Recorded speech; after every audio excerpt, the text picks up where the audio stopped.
The moment of creation is a form of magic, where an off becomes an on, a 0 becomes a 1, then another, and another, until, deep in the complexity, you discover order, speed, reliability, power. Experience the WD Black NVMe SSD.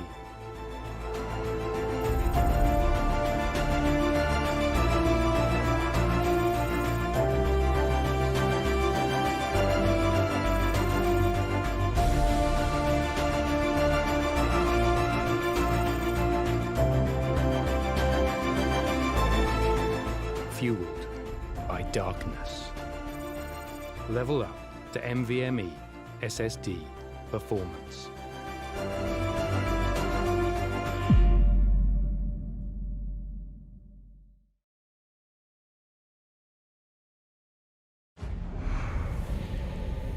Numerous forces aimed at the Earth.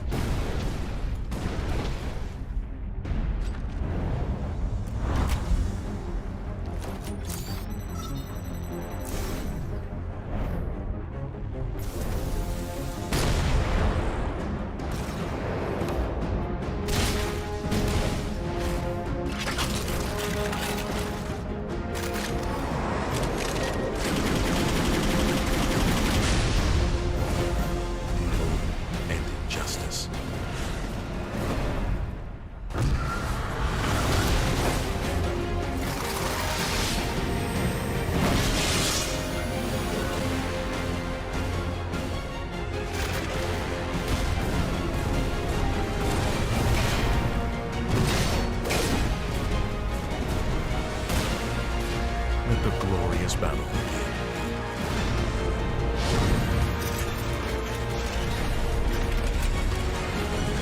Geared up for victory. LG Ultragear Gaming Monitor.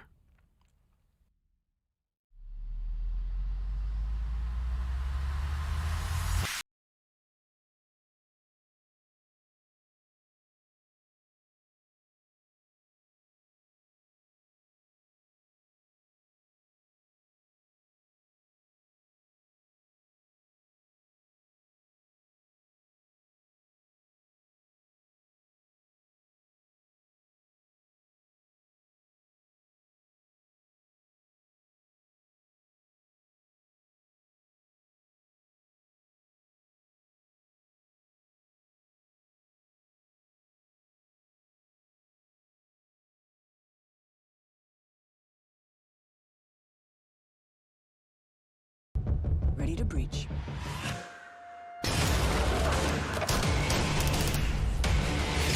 Go, go, go! Follow my lead! Flashback!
Alrighty then, ladies and gentlemen, welcome back to the W Black the Esports Club League for Rainbow Six Siege and a bunch of other, usual messages that I have to say out loud. But in this situation, I'm gonna stay my hand because the first match that we were supposed to have on the very final day of qualifiers of Season 5, the Mob taking on Staticz Gaming, unfortunately has been turned into a default win for the side of Staticz because the Mob did not have enough players in time to participate in the match itself, which means that Staticz Gaming goes through to the final tonight, and they'll be playing against the victor of the next game that will be coming up very shortly on your screens. Team Extremis versus the Vikings of Azreal. A huge game coming up, ladies and gentlemen, and it will be a very exciting one. And once again, apologies for not being able to bring the Mob versus Staticz Gaming to your screens. We'll be right back with the VKA Extremis game. Stay tuned.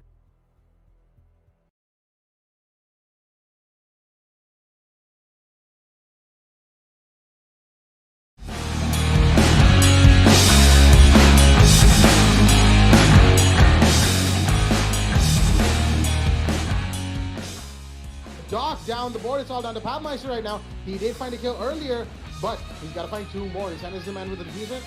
Papmeister, I don't think he has enough intel on where these attackers are sitting. There's one on the doorway. Could go for the peek right now. He's going to rotate in. He's going to see the Jackal on the table. Down him. He gives away his position, of course, but Zim now has to worry about not having the diffuser. Papmeister confirms the kill for himself. He's sitting by the couches area, and he will... Whoa! What a shot from the Jaeger to clutch things out for Team Selfmade. Or he's going to get repacked down to by the woman from inside the piano, making it a 2 versus 3. He's Kalaki with a double kill for himself. He's gotten all the kills in this round for his team. And Nerubra is going to take down the planter, and the IQ goes down as well. It's a 2 versus 1 suddenly. All down to the repelling Nomad Terminator. Full on HP, but no diffuser, and very little time in hand. Suddenly the 2v4 has become a 2v1 between Nerubra and Kalaki.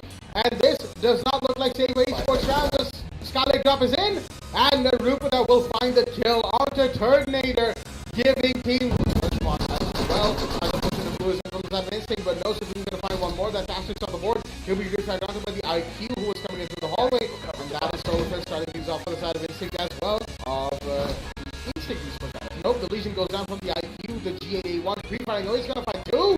Jacob and Sunny are off the board, and suddenly to 3 versus 2. Ben and Paranormal have to do something about this because they're in the spot, and the IQ is already inside his sight. Arsenal of boxes. Ben's going to find one with the Z4. That's Columbia down, but the flashbangs are coming in. The G8A1 is it downing the pulse? Yes, it is, and it's all done to Ben. The Mozzie caught in a 1v2, but the diffuser's not the side. The attackers, he's going to find one. He's getting down one, that is, but the PK only has so much ammo. The pistol down. Will he find it? No, he won't!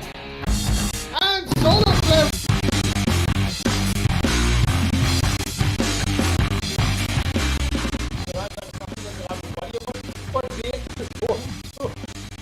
Everybody's going to double down on him. That's definitely a gang up one.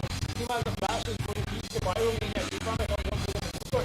And he can't drag out. So this could be something that he can't make happen. Because Sam on the spider is only one is left. The match has got to make this clutch happen. He's got a moving play. He's going to bring that out. But that's a good track. Already Diego wins that all the way on the side of it. Let's go again. See Banda who search for Phoenix. Once again, an amazing throw down from the but then again, do not forget the fact that there's another finality coming up. A Pyromaniac is going to shut down the carry rocket. This match going on. Pyromaniac is going to find another fight. That's the Adam on the board. Something like what I said from the look of the way this match is going on. All the Pyromaniac are going to find Spidey. That's it. It's a nice free fight by Pyromaniac will absolutely get the fight on optical speeding up on behind him right now. He doesn't know that they're not going to each other, but he is going to be the person who finds him and Pyromaniac gets that frag.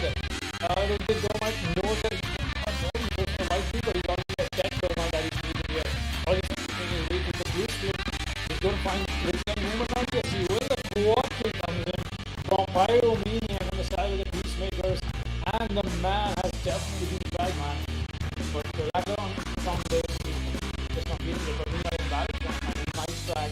It's going to get them a shutdown very early in the round. Catch will be watching the flank, and invalid is going to gain the life of Poppy. And with the C4, the pulse comes alive, and invalid is a weak puzzle makes his way up. He's on the Spider-Man pulse, and another kill. 3K for the pulse so far. Every here somebody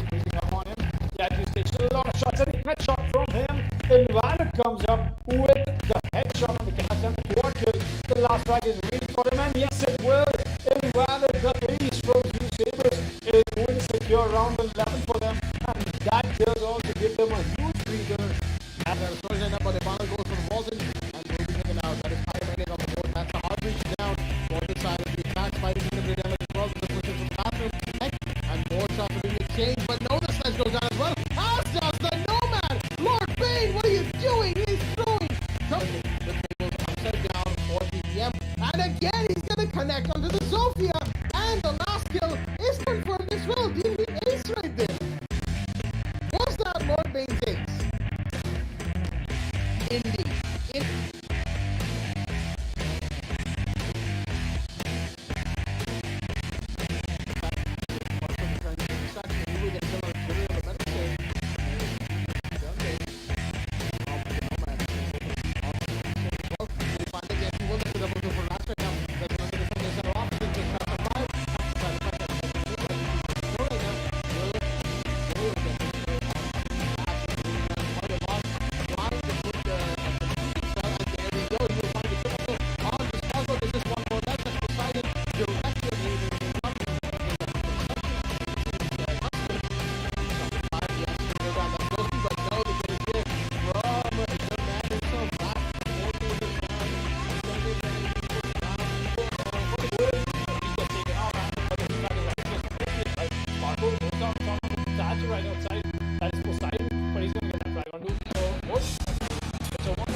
The moment of creation is a form of magic, where an off becomes an on, a 0 becomes a 1, then another, and another, until, deep in the complexity, you discover order, speed, reliability, power. Experience the WD Black NVMe SSD.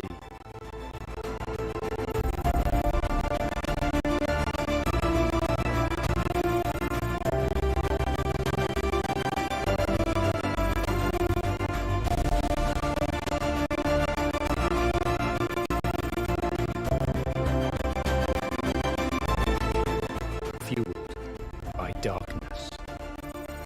Level up the NVMe SSD performance.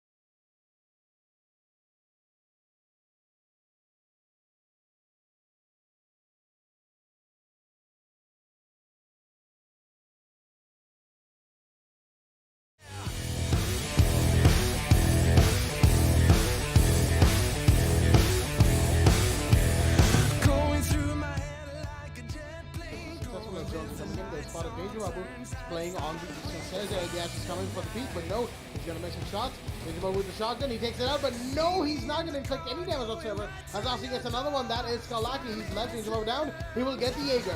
That is never put it off the board, and the Ash is coming alive with 2 minute response by 10 minutes meanwhile. Benjamin goes down finally, and Aussie finds another one. That's a quad kill for the man, and he is going absolutely crazy inside the side. Zin is down. Flickshot is here to get one. That is Saqib off the board.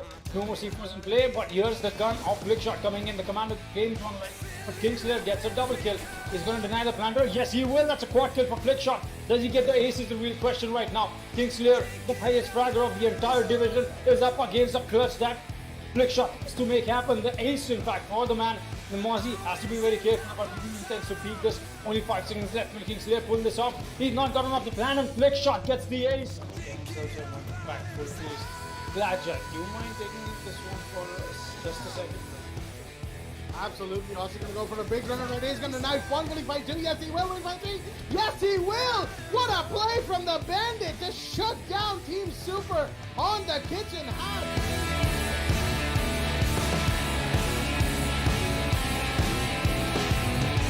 But that is not enough to throw off Invalid the gut here. Viper meanwhile finds another frag that's on the Street Ninja all the way on the side again. Viper will find one more. Viper has really been going crazy. So what we find, oh, excuse me, not in the favor of two Sabres. We're still seeing the feed coming from the Jaeger, and he's gonna take the ball. Viper with the triple kill. What play from the Zofia. She gets the fourth, that's a quad. Viper, are you kidding me? What is going on with this man? Doesn't know what Zofia is playing, and he's gonna win.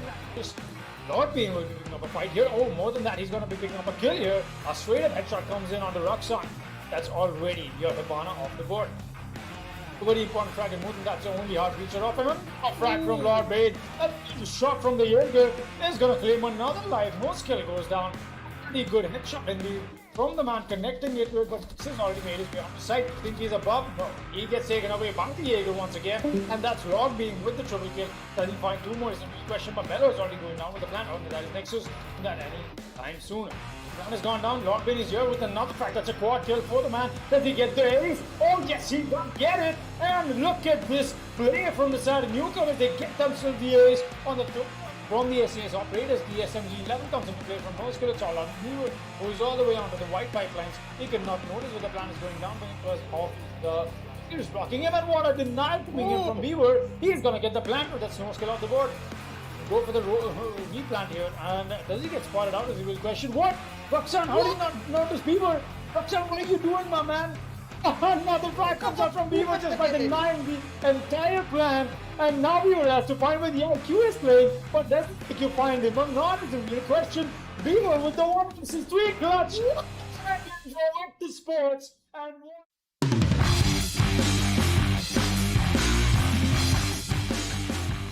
Sparkles a 3 versus 2, not a favorite team in gaming. Meanwhile, the plan is going down. The Maestro comes up with a big, but Mike will be the one to convert that into a frag. It's all on the beat. He tries to get the sledge, and he will do so. That's the planter on the board. But there are still two attackers that he's got to find, and both of them will be on full HP, and so will be one frag. One ping comes out in frag. He's going to find the map at some time now. No, he's going to notice the nomad in that process. Some pre-fires are coming in, and finally he converts onto Mojo. Beat on the triple kill. He might as well get the squad kill, and more importantly, the clutch that his team so badly needs for the equalizer. He's going to go for this white peak, or maybe he's just going to go a little closer, and he might looks away at the wrong time, and Beat comes up with an amazing clutch. The third kill. Sparko will be playing here, but EX7 will be the first one to pick up a frag. I'm not sure where he got from, but Shelter is going to go down. He's way to this hallway. I don't think he's gotten hurt out. Oh yes, he has. EX7 takes a few shots, but he's going to answer back with the MPX winning the G36C. Stomite goes down to EX7 as well, and that's a triple kill for the man. The Valkyrie though. The flashbangs are coming in, and the proximity mines are there we go. EX7 with a quad kill this round though. Amazing play from the Valkyrie. And that's at least enough to put a dent on the Never Diamonds. But will they be able to convert this into a victory or not is a good question. And you get playing awfully closely at the neck 2 window, but that is something that gets spotted out eventually. Swisha Stefan is playing downstairs. As the Amaru, he just gets spotted out. A spray comes in, and he's going to find him. Cobra meanwhile find closely though. It's all down to Swisha and Aniket with not enough time left, 18 seconds, and the clock is ticking.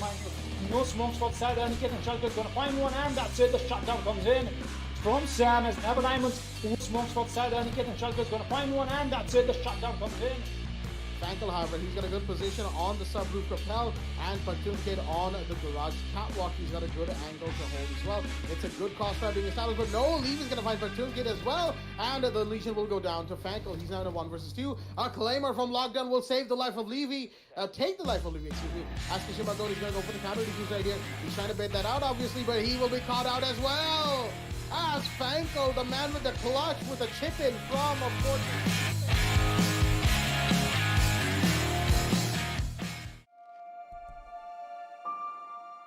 The moment of creation is a form of magic, where an off becomes an on, a 0 becomes a 1, then another, and another, until deep in the complexity, you discover order, speed, reliability, power.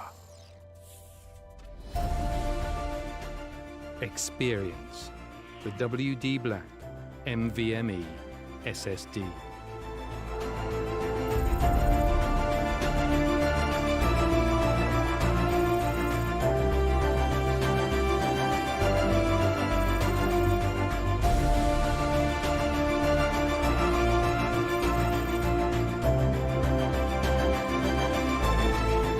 Fueled by darkness. Level up to NVMe SSD performance.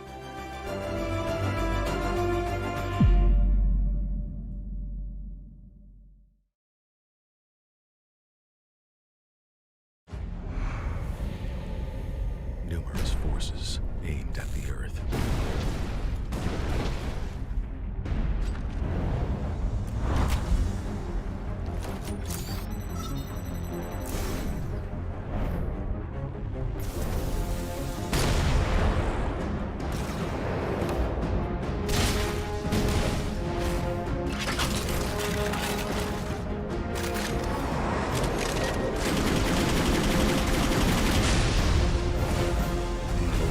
And injustice.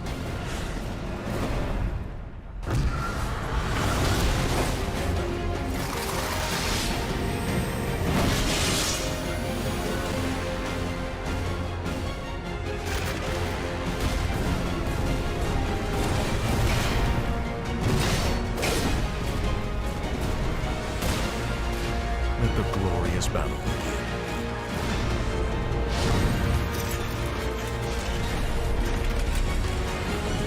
Geared up for victory. LG Ultragear Gaming Monitor.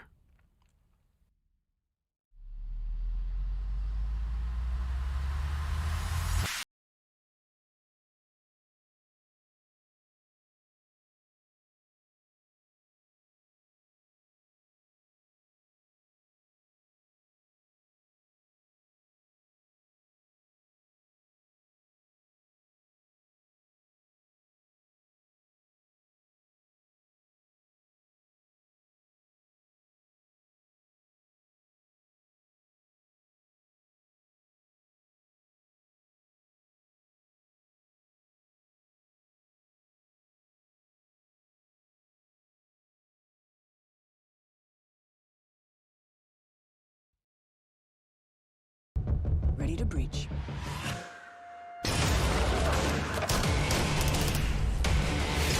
Go, go, go! Follow my lead! Flashbang!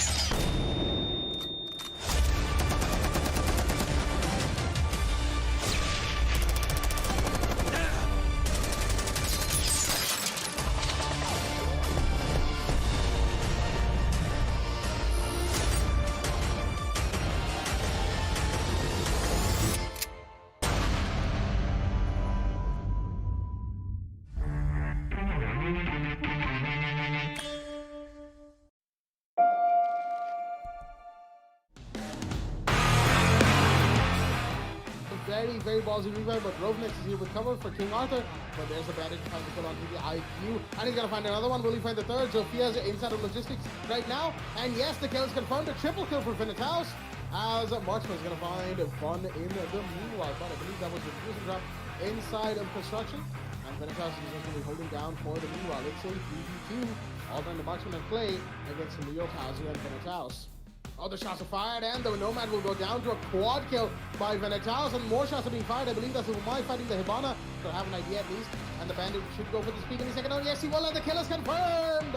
Venetaus with the ace for Stage Elite. The man really came alive in this round.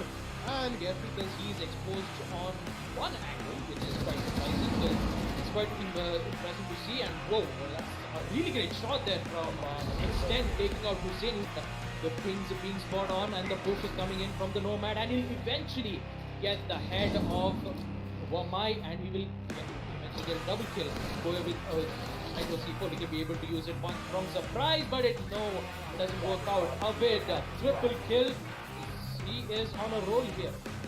But it won't be that much because he is the only operator remaining currently and he needs to clutch this one out on a vulnerable situation. He still needs to know that there are two players who's currently situated from the bakery. He sees the head and he'll eventually take a vid and gets a quad kill. Just Noctis remaining here. Angles being opened up. He doesn't know exactly where the location is. Pins being found out from Nomad. He still has to be careful. He has to go for the frag.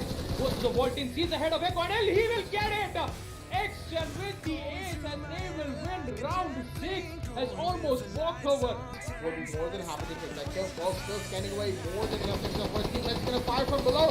Thinking down so much damage is downed. And will the kill be confirmed any second? Now the heartbeat scanner comes out. He's gonna see the slow movement and the kill should be confirmed. Not quite.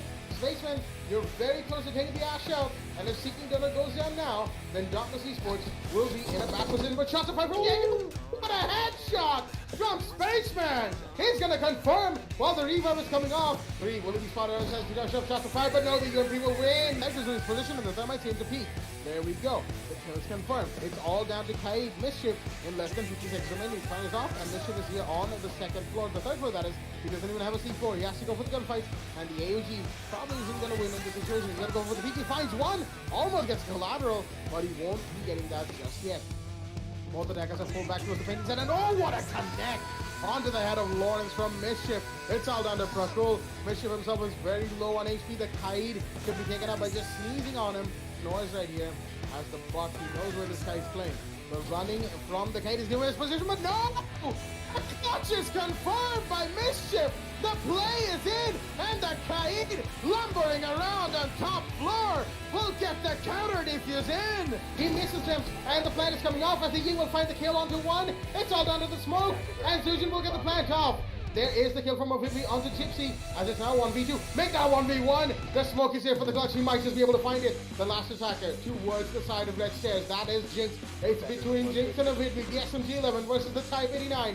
Will the shotgun come up from the smoke? He's going for the angle from the Heaven has drop. Will he see the Hibana? Will the Hibana see him? He's going to go back to his diffuser. Try and bait it out with the counter defuse.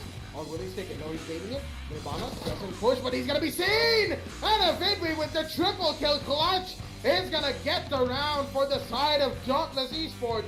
That is not a play you want to be making. I'm not sure if that's the right thought process, but no, there he was. Victor is gonna find Sophia. I'm gonna find the frag and Sonic exchanging some shots here. I think he's trying to go for the bandit tricks that are stopping him, but there he goes. A quick pick comes in once again from Spaceman. That is a frag that the one we needed. So the drop down comes in from, well, like I said, it's essentially 2 versus 1, and now Spaceman comes in with the C4 next. Well done, Thunder goes down. He's sticking the plant, he's not getting off of it, mind you. That means a post-match situation, but no, Spaceman is going to back you off quite a bit. He's not going to find the frag. He will indeed. That's again the Valkyrie with the plays. Once again from the side of Spaceman, that is what is going to secure almost walkover. Another round on board. Has not made a rotate that they needed to. Smokes are going to come out from the gridlock as the push is going to happen towards the Visa Rover. Will they be able to find him? The Maestro's here. Will he find one? No, he gets taken out. Instead, the Thatcher was at a gunfight. Meanwhile, Kingstar got Keo. That is the diffuser drop, but the plant is still happening. Will he find him? Yes, he will! The denial is in. The Jaeger shooting through the smoke is going to connect onto the planter. And as the gridlock goes down for Rios, but that is, of course, at the end of the round, as Cheesecake is going to be taken down. He was trying to come in, but there was a peek from Yellow Stairs. Meanwhile, there is a Sonic. That is the man on Yellow Stairs with the diffuser. The Pulse is very close to him, but so is the Thermite, of course. Will they find the Pulse? I don't think they have. Kyo's going to find Kingstar. Meanwhile, that is the Pulse down. It's all down to Lynch once again. Can he see the plant? He sees the hands, and he gets the down just in time! The Maestro with the evil eye doing it again! And oh dear me, veterans on the attack will be kicking themselves this time.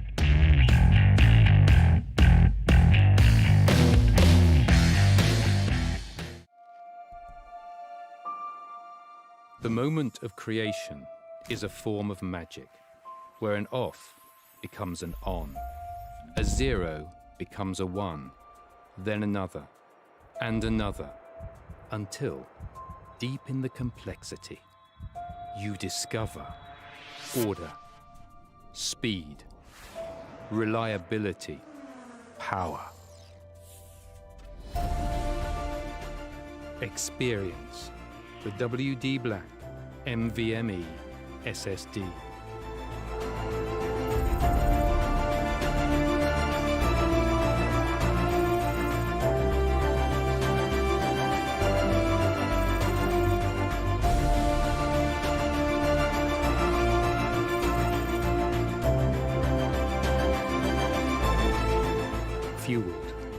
darkness. Level up to NVMe SSD performance.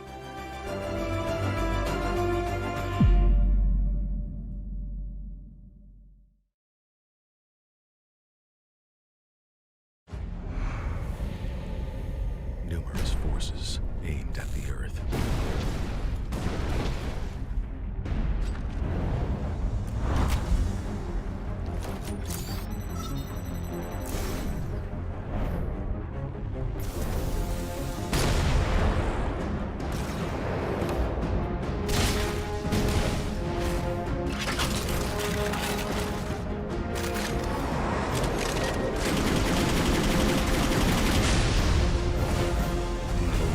And injustice.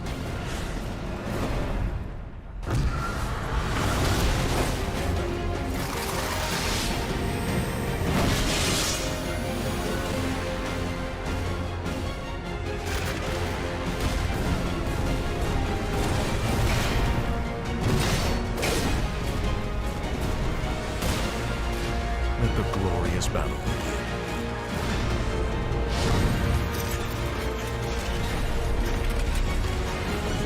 Geared up for victory. LG Ultragear Gaming Monitor.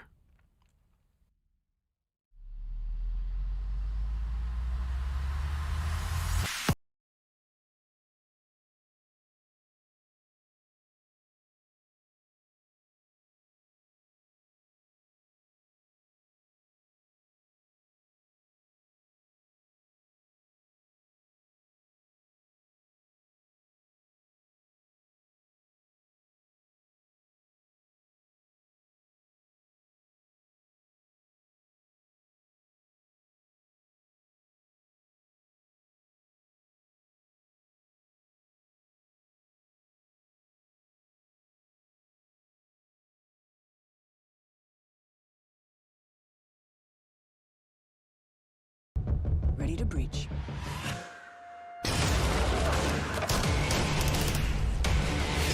Go, go, go! Follow my lead!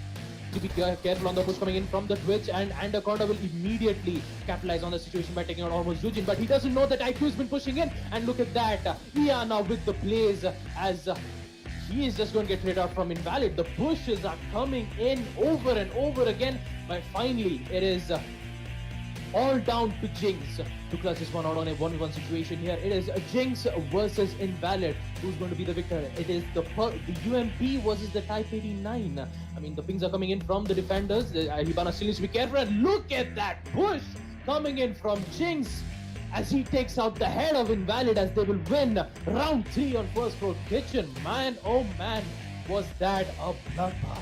But Pendra is actually going to find Hypertrees there. It's the Ash, not sure where that one came out of, but it's on the first floor, seeing as Pendra is just running into kitchen right now. Thought a human initiation. He's going to take that out. Ash Pendra is going to find one more. That is Macaws. That's the red carpet stairs that I just called out. He needed to be careful on that. Doesn't look like it at the very least. Oh, there's a Jaeger. A little bit of a jump scare right there for Z Panda as he goes down. Pendrive with the triple kill. May have just given Instinct Esports the ticket to maximum overtime. As the man swinging around 90 hallway, he might just find a couple more for his trouble. He's going to find this Hibana. He's on a 4K, a set for the ace. Is he going to get it? Yes, he is! Instinct Esports with the flawless round. Pendrive with the ace. Staying at the penthouse.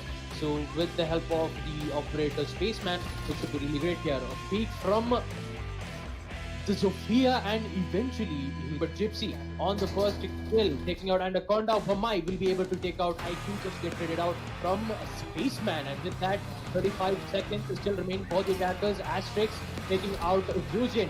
the smoke with the SMG plays, hoping to at least take out Zofia, but no, Spaceman will emerge victorious and will eventually gets a triple kill. And look at that, almost walkover, will eventually get their first win.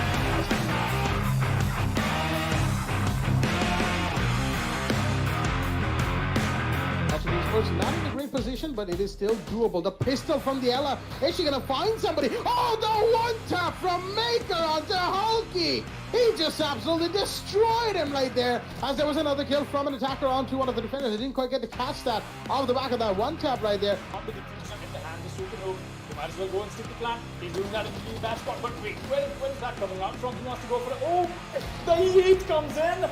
That's the play from Triple has already secured them. There's not 10 seconds left. He can go for the B plan, but he's got to go for the frag. He knows exactly that. Sticks the plan. No, he wants to go for the frag. Now Triple. He's got to hide. If he happens to lose his gunfight, it's done and dusted. No, that is the play from Triple, people. What play from the Pulse. Comes in with the floor goal breach. Goes for the Yeet and the Kobe above on C4. Oh, no, Kingsler is supposed to finish him with the kill, and that's going to result in his death. But we back in the base from Digjon, the man, the highest fragger. I call him 1 versus 2, and he's got to convert the 1 versus 1 triple. He's got the only in hand. Thing could happen right now. It's the game of the 1v1s. We'll know where the Mozzie's playing. Mozzie being very sneaky, and that. Oh, yeah. What? Just see. What? What was that flick? What was that flick? No way! Dick Joel, what did you just do? Oh my god!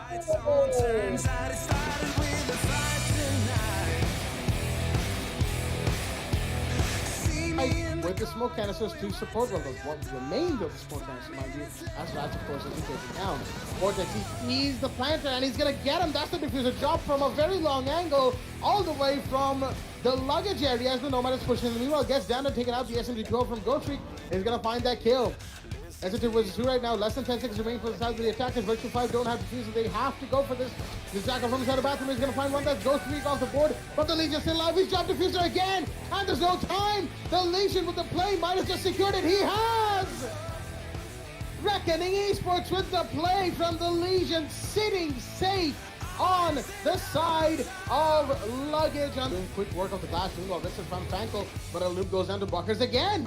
That is the class support taken out, and will the class be taken out as well? She's pulling back for the time being, and he's gone to the turnaround, and he actually gets it, Saiyan with the 360. Well, the 180 really, but regardless, the whirly-turly between the Jackal and the Clash, Saiyan wins that gunfight. As Saiyan unfortunately has been left all alone to deal with it. He's going to go for the turnaround again. The turtle is in the SPSMG. He's going to find one more. A double kill for the Clash as the Thermite goes down inside his side 3. No EMPs in hand. He's going to be facing a lot of opposition, and the kill will be confirmed. From Waiters, he gets down by what? Oh, wait a minute. What is going on? It's a 1 versus 2 all of a sudden. And JV is the only man from Saudi attack for Virtual 5 to be alive. He's expecting a push up from Angel. He's gonna get that flag. It's a 1v1, but he's so HP. Does not look like he'll be making it out of even back the Clash. What? Wait a minute. No. That did not just happen. What? That did not just happen. Skishima Goat. No. What did you just do?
Alrighty then, ladies and gentlemen, welcome back to the W Black Esports Club League for Rainbow Six Siege, powered by LG Ultragear, in association with AC Fibernet, Zotac Gaming, and Games The Shop. I'm your host, Blackjack. Joining me is my co-host, Babagusa, and our admin, Foxy, as we are here for the final day of qualifiers of Season 5, and we will, of course, be heading into division stages very soon. But before we do that, we still have one more team to bring into Division 3. One more team at the end of tonight will be making it through to the division stages. Who will it be? We'll find out. Staticz game is already waiting in the finals, and right now is the game between the Vikings of Azreal and Team Extremis on the map of Oregon. And this should be a very, very interesting game indeed. Oregon, the newest map in Rainbow Six competitive, and well, honestly, it's a pretty cool map. Although I personally preferred old Oregon a little bit more. It is down to team preference whether or not these two want to play this map, and they do. So we are here today on this beautiful map on the ban phase. Extremists are going to be banning the Thatcher of the bat. Excuse me. I messed up my words right there, but yeah, Thatcher of the board. No surprises right there. Thatcher on Oregon. New Oregon, old Oregon, it doesn't really matter. Thatcher is pretty useful on this particular map, and that is why he's going to be banned off the right off the bat, as VKA will have the second ban on the attackers for the map, and they will be taking out the Maverick. All right. Maverick, a pretty pesky hard breacher. You know, he can make hard breaches of all sizes, tiny little lines of sight, or gigantic wall-wide holes that Thermite can make. You know, he's pretty versatile, pretty annoying to go up against, and that's why he's of the bat as well. Banned of the bat, that is. While from the side of the defenders, VK with the first ban is going to be taking out the Clash. Okay. Clash ban, there's one of two reasons that you normally go for a Clash ban. Either you genuinely don't want to play against a Clash, or, you know, you don't really have any other defender per se to ban, which is interesting from VKA because, you know, Clash I don't see being used too much when it comes to qualifiers, and I don't see her being too effective. On the other hand, Mira, though, she is definitely very effective, especially holding down Blue Bunker. On Oregon, we've seen it time and time again. Mira on Blue Bunker in New Oregon is ridiculously powerful. You can hold off the entirety of a boiler room, Blue Bunker, and even have your second mirror somewhere else and just sit there protected by somebody playing in the boiler room backstairs area. With that being said, let's have a quick look at both of the rosters here on the lobby for us today. And from the side of the Vikings of Azreal, we've got Salty Satish, Lord Bane, Sergi CT, Adam, and Addition. And from the side of Team Extremis, we've got Z-Panda, Rogue by Vortex, Montrosky, excuse me, and Kostov, or as you might know him, Dova. Second floor dorms will be the site of choice. The Echo has been sixth picked in for the Frost. The Iana's in as well. And this match is underway, ladies and gentlemen. It should be a very exciting one. Babalusa, round one. How do you feel today? Well, Jack, it's been quite a long time since I've seen players playing on map Oregon. It's quite interesting to see the bans on the side of attack. Taking out Maverick was indeed a crucial one, because just like you said, he's basically Mr. Worldwide. He basically acts as a hard breacher. He basically plays as an anti-denial when it comes to utilities, thanks to his frag grenades. And with that, with the Maverick gone, it shouldn't be that much of a problem if you want to open up the attic wall, because you can immediately take out any of the banded utilities just by going into the meeting room, use the RD scanners, or I mean, you don't even need an RD scanner. Just a normal of ash breach charge would do the trick of opening any utilities being present on the side of the attic. So I believe VKA's main strategy would be opening up the attic room, as we're going to be seeing the Iana and the Ash trying to gain control of the big tower, just to make sure that if there is not any operator being present on the side of defenders, they won't be, and the call out will be, however, be made, as they will enter on the site sooner or later. Meanwhile, we'll be seeing Jaeger playing on the site of meeting room. He's just also playing close with the drones being placed by Thermite. It's going to be a little matter of time to detect where exactly Jaeger's location is going to be. Well, looks like he's just going to be falling back to the meeting room, and he's just going to be staying on the double doors of meeting room. As we have on the side of the defenders, we still have the SAS Shotgun Brothers, the Smoke and the Mute, with great utilities, and also the execution denial from the Smoke gas canisters. And I believe that flank coming in on the side of Vortex will no longer be in effect. Just like I said, the breaching charge will be used on the side of meeting room to take out any utilities, and thermite will be used to open up the walls of the attics, leaving the attackers to gain access to get in the attic. And with that, we'll be seeing both of those players holding the same angle. Quite unusual. It's very unusual to see both of those players holding one specific angle. Montrosky and Vortex holding an angle from the attic, and they haven't reinforced the attic walls. No, my apologies. They actually did reinforce the walls of near the attic walls, as we're going to be seeing an aggressive push coming in on the side of Iana, and that would be the hologram detecting where exactly Mute's location is with the MP59. I'm afraid he's not going to be using the SMG as he tosses out the C4. Won't be able to connect, but because both of these players are still near the walls of the attic room, and currently the diffuser is still on their hand. So in order to get that diffuser in that particular set, they have to get it. But oh no! What just happened here? An accidental grenade? Oh, no. Iana, what have you just done? Rogue Bay will actually take out the Ash as well. And with that, there's only 2 operators left. This is... things just went out south real quick with that frag grenade, as 3 of those players are down for the count. Hibana opening up the walls on the side of the games room, or I would say the kids room. And to be quite frank with you, they won't be able to win this one out. Salty Satish will be able to get 1 kill taking out Vortex. That would be the Jaeger down, but at what cost? The push coming in, and just like that, Team Extremis will claim the round as they will win round 1 on second floor Kids Dome. Man, that was... ouch. As they say, ladies and gentlemen, boom goes the dynamite, as Sergi CT has had a bit of a disconnection right there from the side of Vikings of Azreal. So, yep, there we go. Salty Satish has, in fact, asked for the rehost. So, unfortunate, but that is where we're going to have to leave off the game for just a little while, and we'll be right back on the other side of this rehost. Ladies and gentlemen, stay tuned. We'll be right back.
Alrighty then, ladies and gentlemen, welcome back to the game between the Vikings of Azreal and Team Extremis on your screens on the map of Oregon. Round 2 will be underway. We are back from the rehost from the side of VKA because CT had a bit of a disconnection issue and they have used up their rehost since. That means the only other rehost opportunity that this match will have will be from the side of Team Extremis, unless there is, of course, an extra normal situation that the admins have to step in for. Hopefully there won't be, as round 2 will be underway. Round 1, we saw a very, very hilarious conclusion to round 1, as boom goes the dynamite, as they say. But you know, Vikings of Azreal, they've had better days. Let's just not mince our words here. They have definitely had better days, going from a division playing team all the way to a qualifying team, and now in phase 2 where they have to fight for their lives. Not just this game. If they win this game, they have one more to go up against, and that is against Staticz Gaming, which will be another fight. You know, another fight all the way down to the wire, and I'm pretty sure that will be a little tiring for whichever one of these teams manages to get into the finals, because back-to-back games in any sort of semi-final final match days is always a little tiring, and any team that manages to pull out of that victorious, well, kudos to them. Playing against the elements in a way, especially in the current season of our country, our region, you know, where connection issues and power issues are galore. We've all known the memes, we've all seen it. So, you know, we're just gonna move on. Round 2 on the side of Basement Laundry and Supply Room. We've got a Womai Jaeger combo in play. Rogue Bay and Z Panda bringing in those two operators. Monchowski with the smoke. Although, is there a hold on Blue Bunker? I don't think there is a hold on Blue Bunker from the side of Extremis. They're just now opening up a rotate / line of sight on the main wall. Oh, there is actually. Double ADS, although I don't agree with the placement of those ADSs. That could be changed. You know, one little lance would probably take it up. But no, there goes Adam Vortex with the first kill onto the Thermite. All right, that's very interesting. Not sure whether... Oh, the Thermite went on by the barrels. You see the diffuser that's been dropped, and that's unfortunate. Adam from VKA is off the board. The ill-advised peek against the dock at that range. And oh! Vortex with the double onto Lord Bane, peeking the Kali and taking him out. As Vortex is on a roll on Boiler Room right now. He suspects a push coming in from the back stairs. No one's there yet except for a Jackal at the time being, as footprints are being scanned, but that is going to be somebody else who will be Jackal tracked for the time being. The Zofia still outside the Blue Bunker entryway by barrels, as shots are fired towards Vortex by the Jackal on back stairs. Will he see the head? Not quite. CT smart to pull back at just the right moment, and he will pull back even farther onto the first floor. Vortex, the Doc, has asserted his dominance inside a Boiler Room, especially with that peek onto Kali, and that has put the Vikings on a huge disadvantage. Not just a man disadvantage, but they are very apprehensive of making the push happen. Zofia nearly getting her legs chewed out from under her, and that was Vortex once again. Smoke canisters going off as the Zofia is going to be joining for himself. Addition is up there, and oh, Z-Pan in the middle is going to be finding one more. So GCT goes down as it's all down to Addition and Salty Satish. Vikings, they have seen much better days as Addition's taking a bit of damage from the smoke canister that was thrown in his direction. Shots are fired, not going to be finding anybody as Hibana on the first floor, Addition on the side of Blue Bunker entryway. It's very scattered, and they are very confused right now. They, oh no, Addition, not now. The worst time possible. Salty Satish is on the back stairs. You have to hold on, and I don't think he will. The Moz is throwing a C4. He's not going to find him. The Doc is going to revive, well, actually overheal himself, as Salty Satish is the last man standing. And what an unfortunate disconnect for Vikings. They are not having a good day, as it's a 1 versus 5 ace clutch situation in under 30 seconds for this last man standing. He's going to see the Mozzie. He's not even connecting his shot. Salty Satish on the back stairs. Here's a one lone fish in a barrel moment for him, as there's a Doc, a Mozzie, ready to take his head clean off. Flashbangs go off. We're not going to find anybody. So many pre-fires, and oh, well, a surprise knife comes out from Z-Panda, who managed to flank all the way through meeting, and did a little bit of pre-firing as well to announce his position, but even then managed to get the sneaky knife off. And that was round 2 going to the side of the defenders. The side of Team Extremis, they have impressed us quite a bit when it comes to the qualifier stages of the league so far. And right now, they're playing their game. They're not really holding back much. But the side of VKA, they definitely need to step it up. They need to tighten up their coordination. Like their communication and coordination feels off. They feel very off today. Maybe it's just a bad day. Who knows? They could pick themselves up from this situation any time from now. But will they be able to is the question that remains to be seen. They can't even call for a rehost because they already called it once for Surge CT. And that's why we'll be proceeding into round 3, 0-2 down for the side of VKA. Well, things are not looking quite well on the side of Kings of Azreal as they have lost 2 rounds on attack. And this time with the Team Extremis defending on Meeting Hall, hopefully the attackers might have a chance to win on this specific side. So the only 2 sides that has a higher chance for the defender to win onto is basically the second floor Kids Dorm and Basement Laundry. But with Meeting Hall, things are quite a little bit difficult for Team Extremis because most of the fights that you go on to would be either be on a close quarter combat or a long range combat. Either if you are holding an angle from the Meeting Hall, you need to be careful on the big tower. If you are holding from an angle from the Meeting Hall entrance, they have to be careful of the attackers, any specific angle that they're holding on to. And speaking of angles, Addition is back.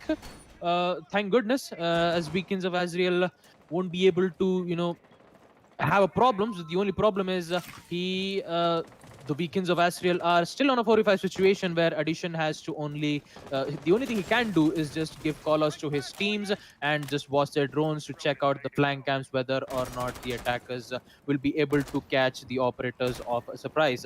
Jackal opening the walls of the kid's bedroom as he doesn't see that Vortex is playing near the side of Dawn's main hall. Uses the Alibi's hologram, but he has to reposition it yet again. And we're throwing it yet again, and the drone will be able to spot the hologram, but not the alibi. There you go. Alibi will eventually be spotted as Thatcher has only his primary weapon to go up against the alibi.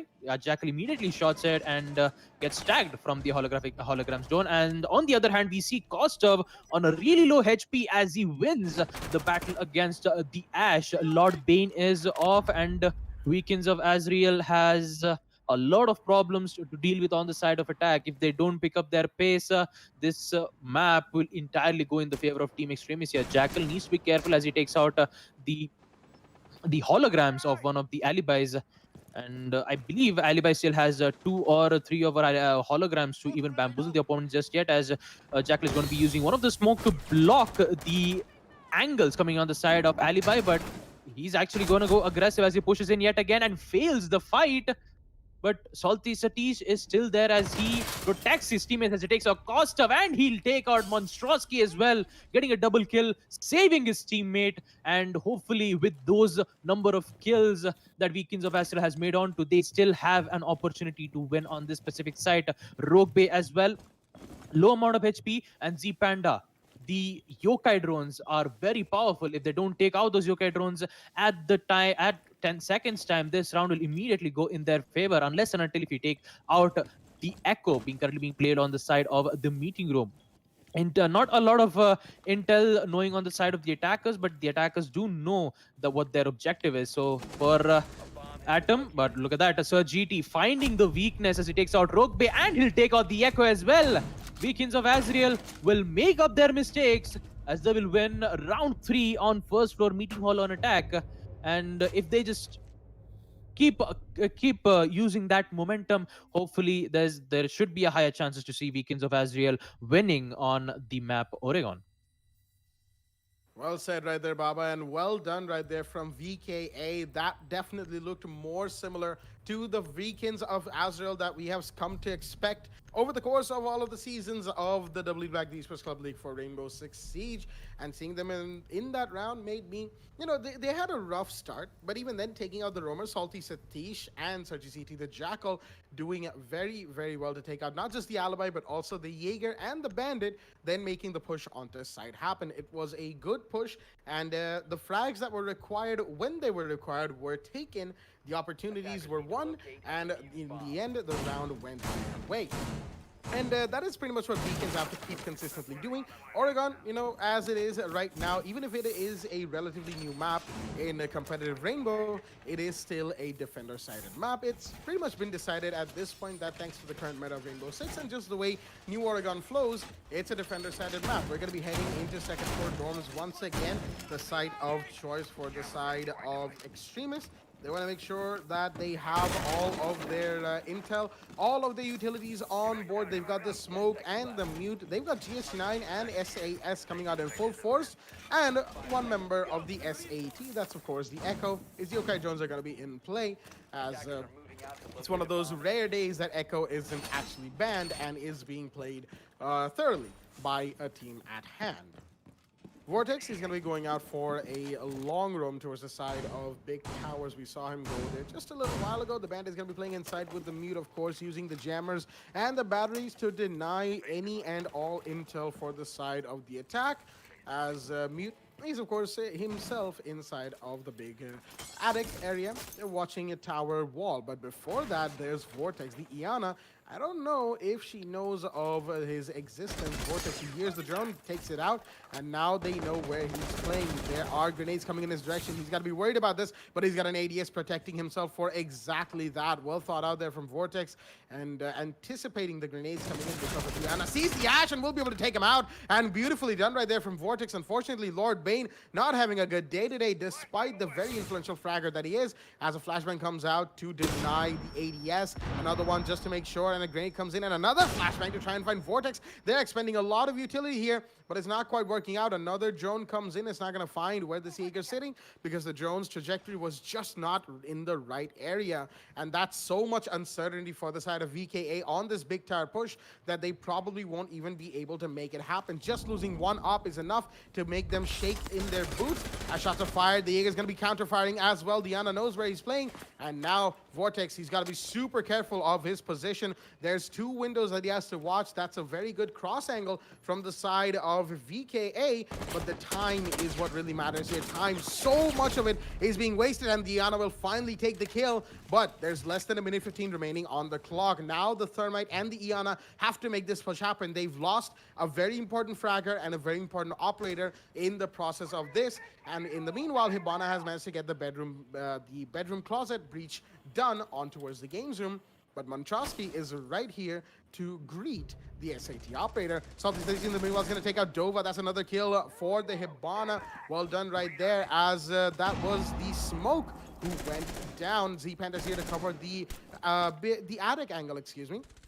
But there is, of course, the mute still playing close by. Iana's hologram is going to come in, going to check out the attic side to make sure it's clear, while Montrosky is going to take down Salty Staticz. There you go. The kill that I was talking about is confirmed as Iana's hologram was shot at, as Rogue is going to take down Addition. In the meanwhile, Salty Staticz and Adam are the only ones remaining. They haven't granted themselves thus far, but how long will they be able to survive is the real question. Jiggle Peak's coming out on the tower bend. Still not going to find anything. They have to make the push into side happen, and looks like they want to get into kids' dorms, but they have a big angle here where the mute is playing, and oh, the G36 comes out, but the Echo's here to find him instead, as the Thermite's going to push in. Will he be found? No, he won't. He's going to have to go for the plant. He has no time. It's a 1v1 right now for Adam in this clutch situation. Roguebay has no idea that the plant's going off. He's going to have to move, and he will. He's probably going for the rotate. Yes, he is. He's been heard out. The Thermite knows where he's coming from, but he's so low on HP. Will he get this peak done? I don't know. He's going to be seen, and oh, Roguebay with the flick is going to find the last man standing, and Adam goes down, which means the counter defuse will come off from the Bandit as leisurely as he pleases. And with the counter defuse finishing its cycle, Team Extremis will hold on to round 4. Once again, very well attempted from VKA. They looked a little bit more coordinated, but time was not on their side. The Jaeger, just one man holding on Big Tower, managed to stave them off for so long, and at the end, the push didn't come in when it needed to. They lost too many bodies, and they couldn't recover. 3-1 is the scoreline on round 5, and oh boy, this game, it's somewhat on Extremis' side right now. Can VK come back from this? We'll find out.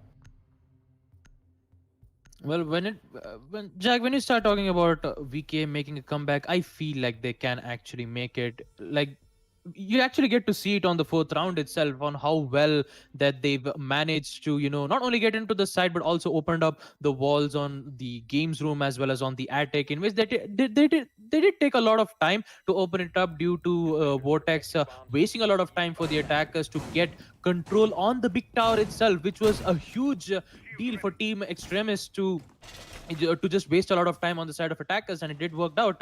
And since this is round 5 and they'll be defending on the side of Laundry, I hope that Weekends of Azreal won't be able to get taken out just like on round second, where Vortex, playing as the dog with the ACOG side MP5, takes out two of the operators from the boiler room to the blue barrels. Sorry, the blue room, the blue bunker, as you might call it. If they just be careful on that specific room, they shouldn't be having a lot of problems instead. And I believe two hard breachers will be in play. Atom playing as the Thermite. I believe he'll be the one responsible to open up the walls on the side of Blue Bunker, whereas Hibana with the Excaros pellets, she needs to, gain control on the meeting room so that she can be able to open up the hatches on one of the meeting rooms as well as the entrance of the meeting rooms. Kali will be up in play from none other than Lord Bane herself.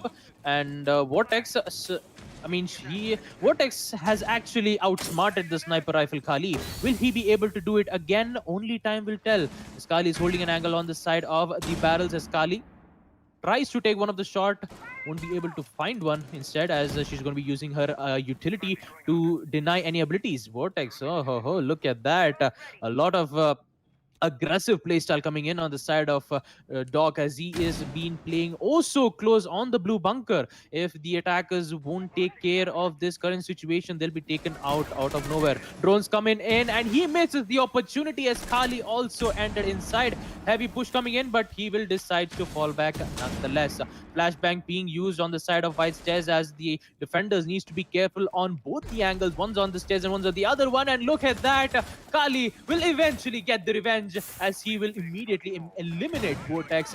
No more of those stim pistols, and Ash will do her job by using her breach charges to not only deny utilities but also take one of the Vamai's rotation of guard, and they will succeed. Atom taking out Monstrosky, and Lord Ben on the other hand is on fire with the SMG as he takes out another kill. Prefast coming on the side of the freezer, won't be able to get anything for now. Ash doesn't have the breach charge, as she was very focused on taking out the bulletproof camera, but in the end the trade will come in play. Zpanda, the only operator remaining on the side of the freezer, and he is heavily tagged, also tagged on HP. And look at that, the heavy aggression from Lord Bane. He goes ballistic, taking out Jaeger on the freezer, as they will win round 5 on Basement Laundry. While we are going to proceed on round 6, the final round for Team Extremis on defense.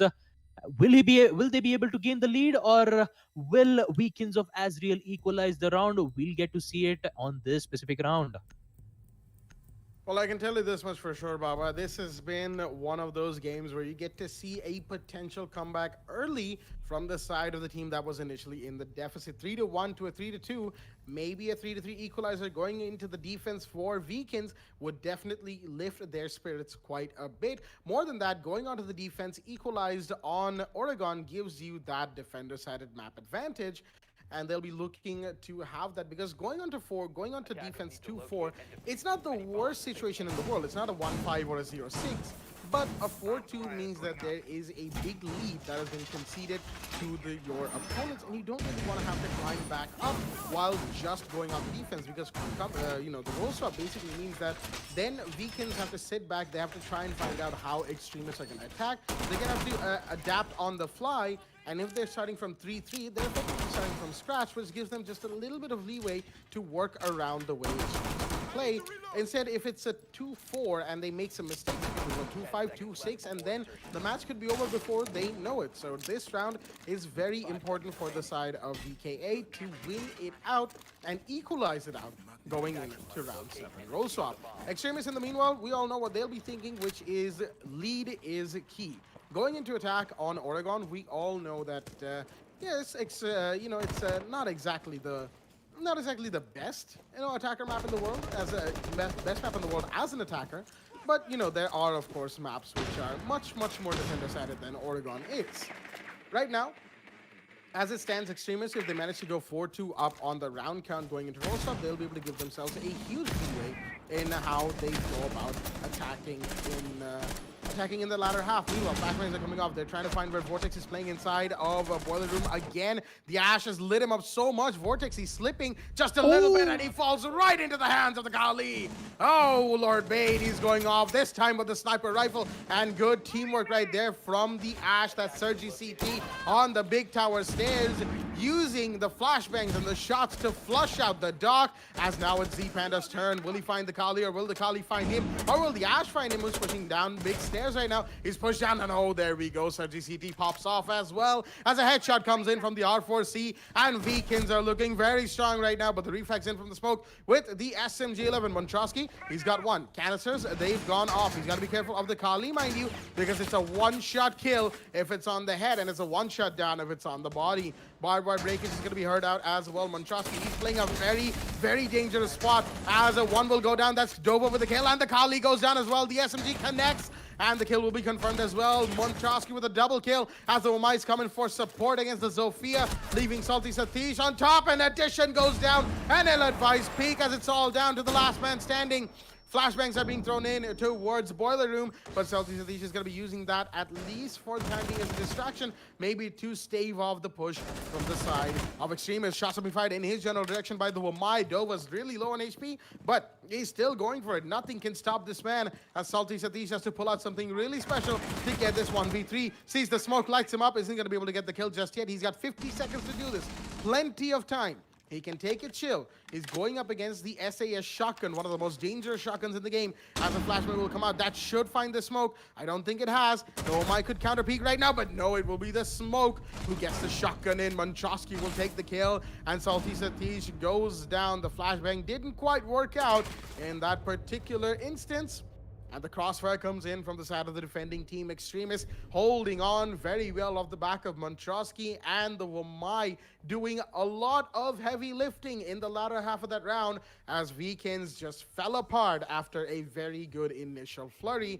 Round 7 roll-up is in play, which means Vikings are now defending and Extremis are now attacking. We're going to be heading into second floor dorms, and 4-2 is the scoreline going into round 7. What a recovery coming in from Team Extremis, knowing that there are only 2 players gone. I mean, you gotta give kudos to Costa playing as the Wamai, recovering, knowing for the fact that there are only 2 players remaining. They just immediately changed it from a 2v5 into a 2v0. How great is that? Even though Kali getting that rotation kill, I believe she actually gets 2 kills, and she decides to switch for the SMG and she pushes in.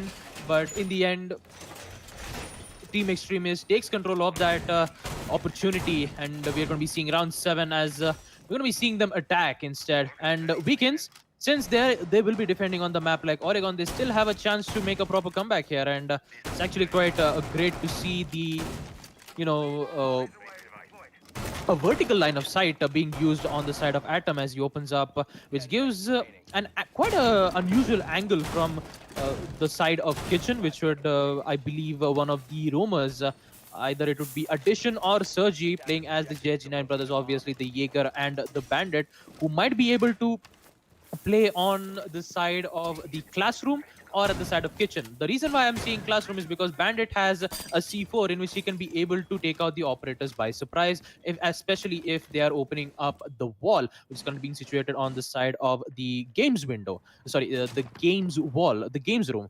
So with Bandit playing on the side, Vortex playing as the Ash, she will actually tries to clear out the side of Big Tower, and she will immediately give the caller to his teammates saying that, hey guys, the side is clear. All you have to do is open up the door. But oh no, not again. Addition leaving yet again. Once again, such a bad luck coming in on the side of Weekends of Azreal. But you just have to give the level of confidence that these guys are giving, no matter if they're having a lot of internet issues or problems, they are still getting back up on their feet. And this is one of the most you know, I would like to call it as you know, the best stories that I would like to see. Even though that they have a lot of problems, they never give up, and that is what I've loved to see from these players. The Weekends of Azreal never giving up. And Team Extremis has the opportunity, knowing for the fact that it is a 4v5, and they haven't still yet taken out the bandit charges yet.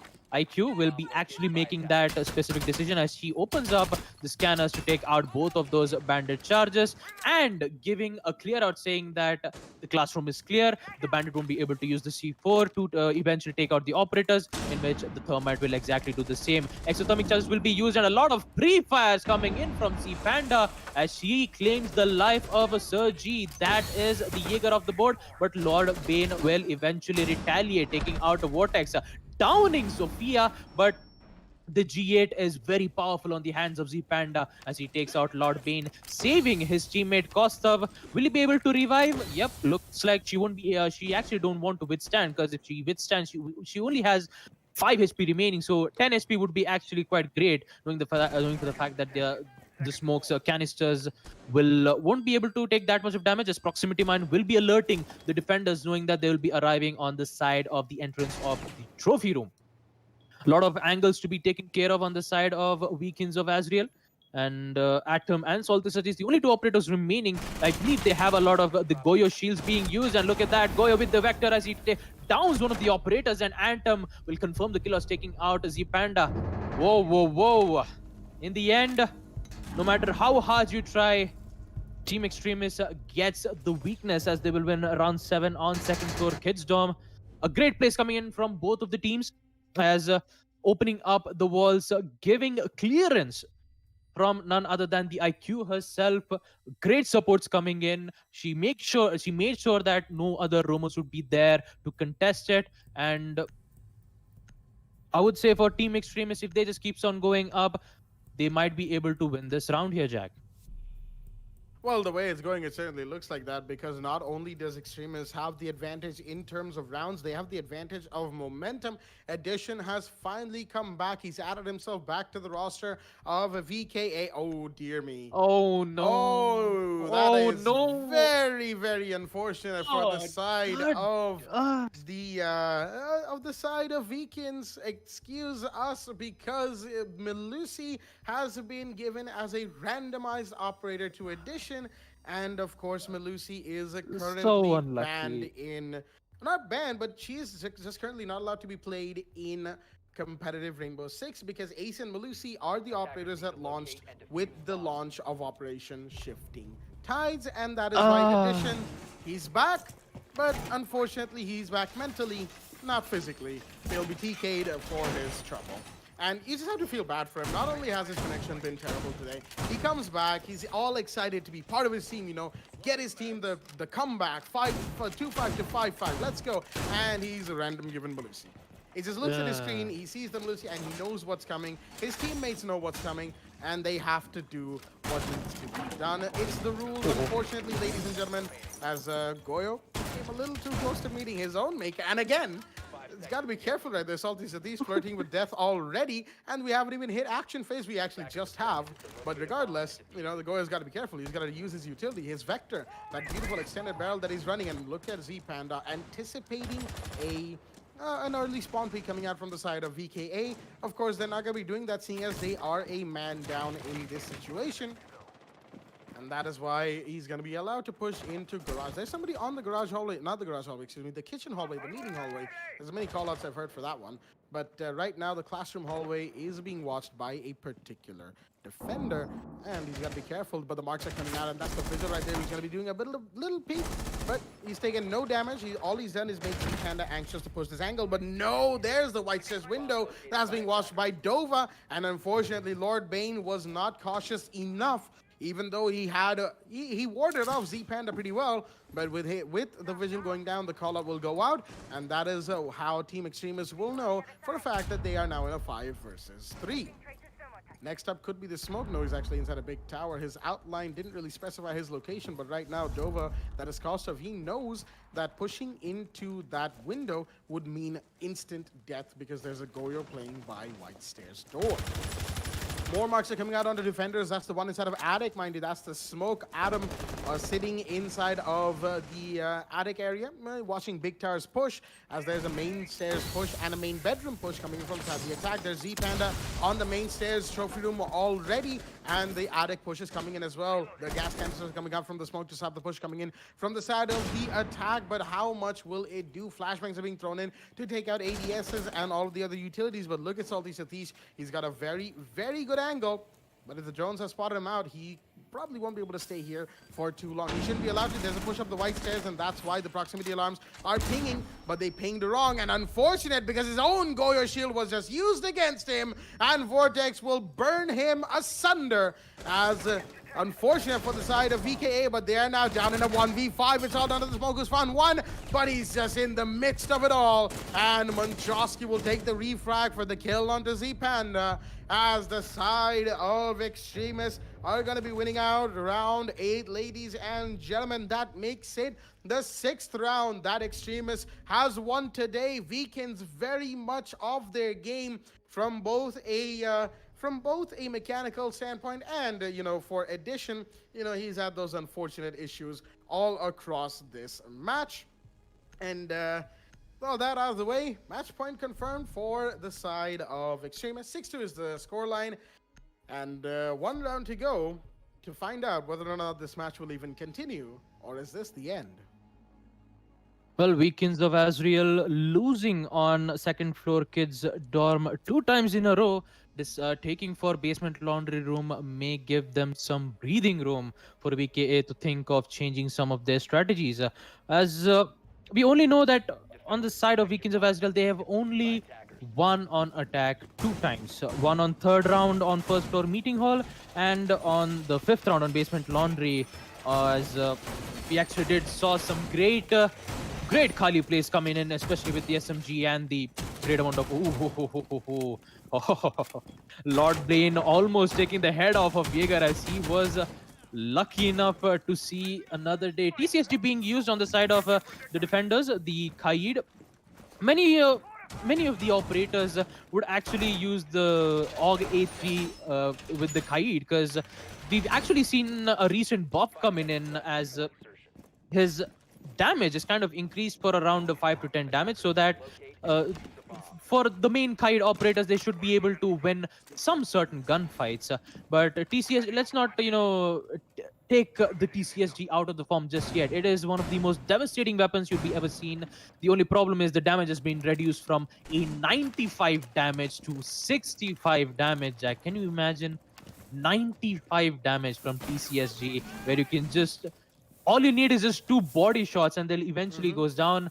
But, with 65 damage, you obviously need 3 body shots to eventually down the operator, which in fact is not that bad. But for, the defenders, especially for a Kaid main, they need to hold pixel angles, or they need to, make their shots count.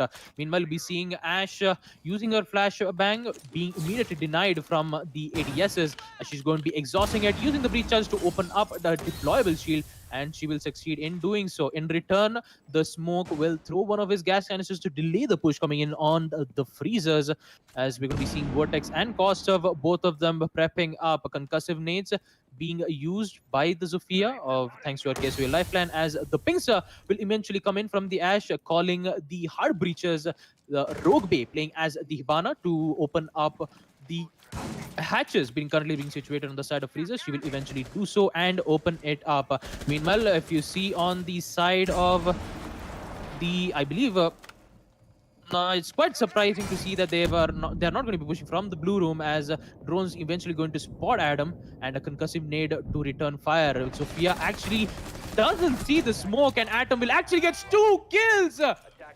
What was that shot? That was a mid-range headshot coming in from Adam as he takes out Monstrosky, and he's going to use his smoke yet again to deny the push coming in.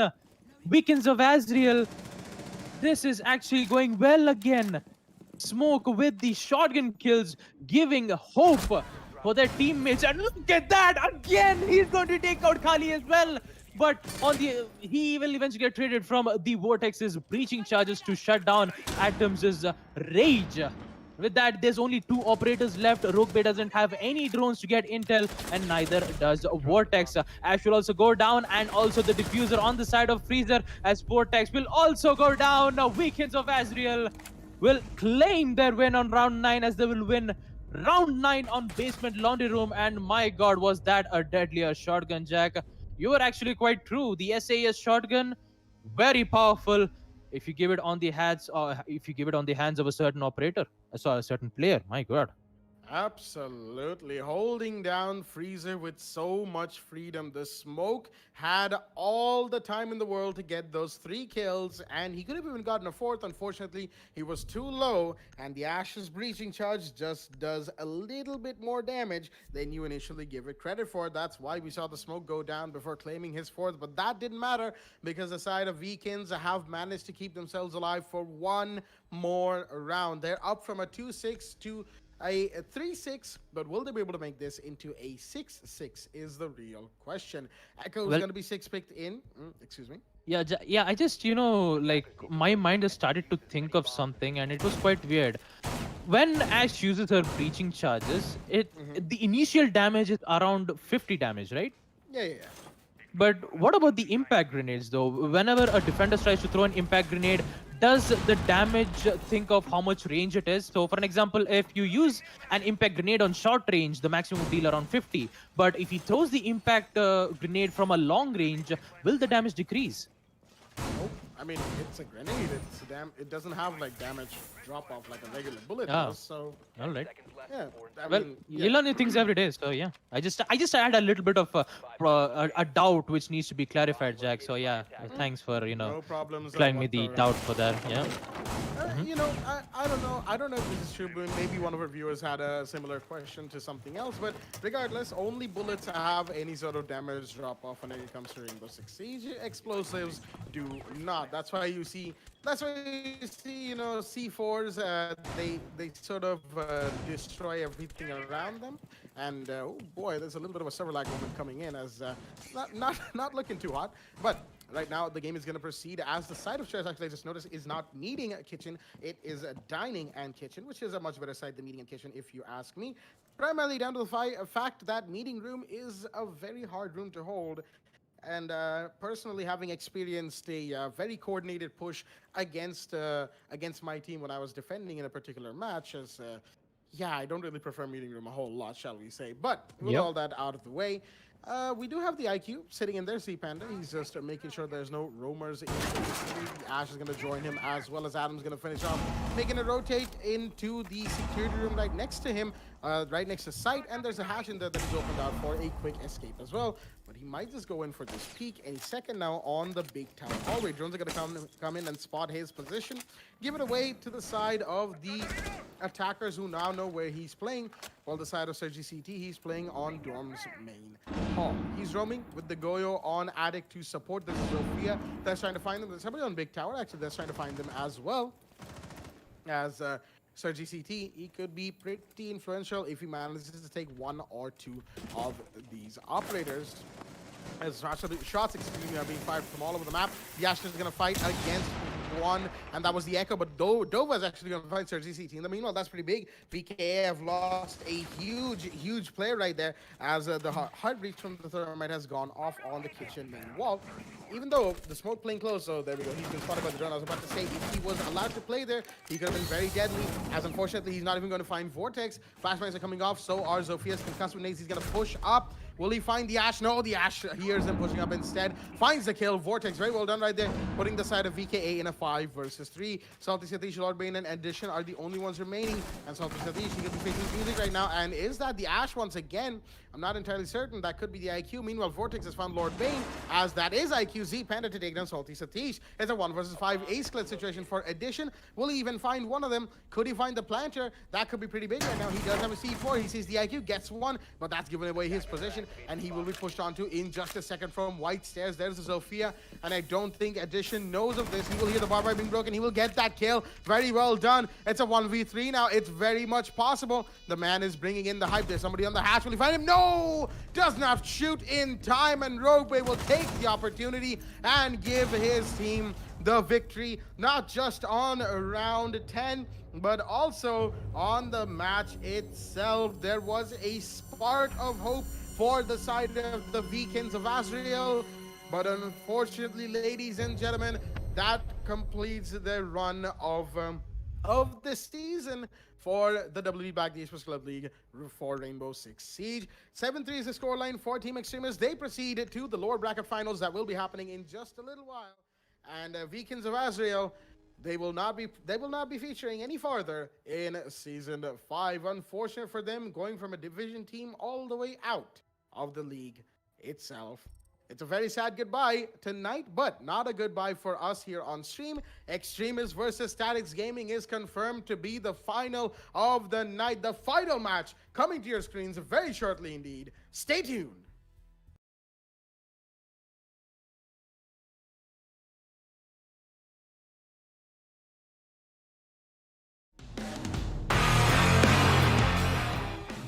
Very ballsy revive, but Rovnex is here with cover for King Arthur.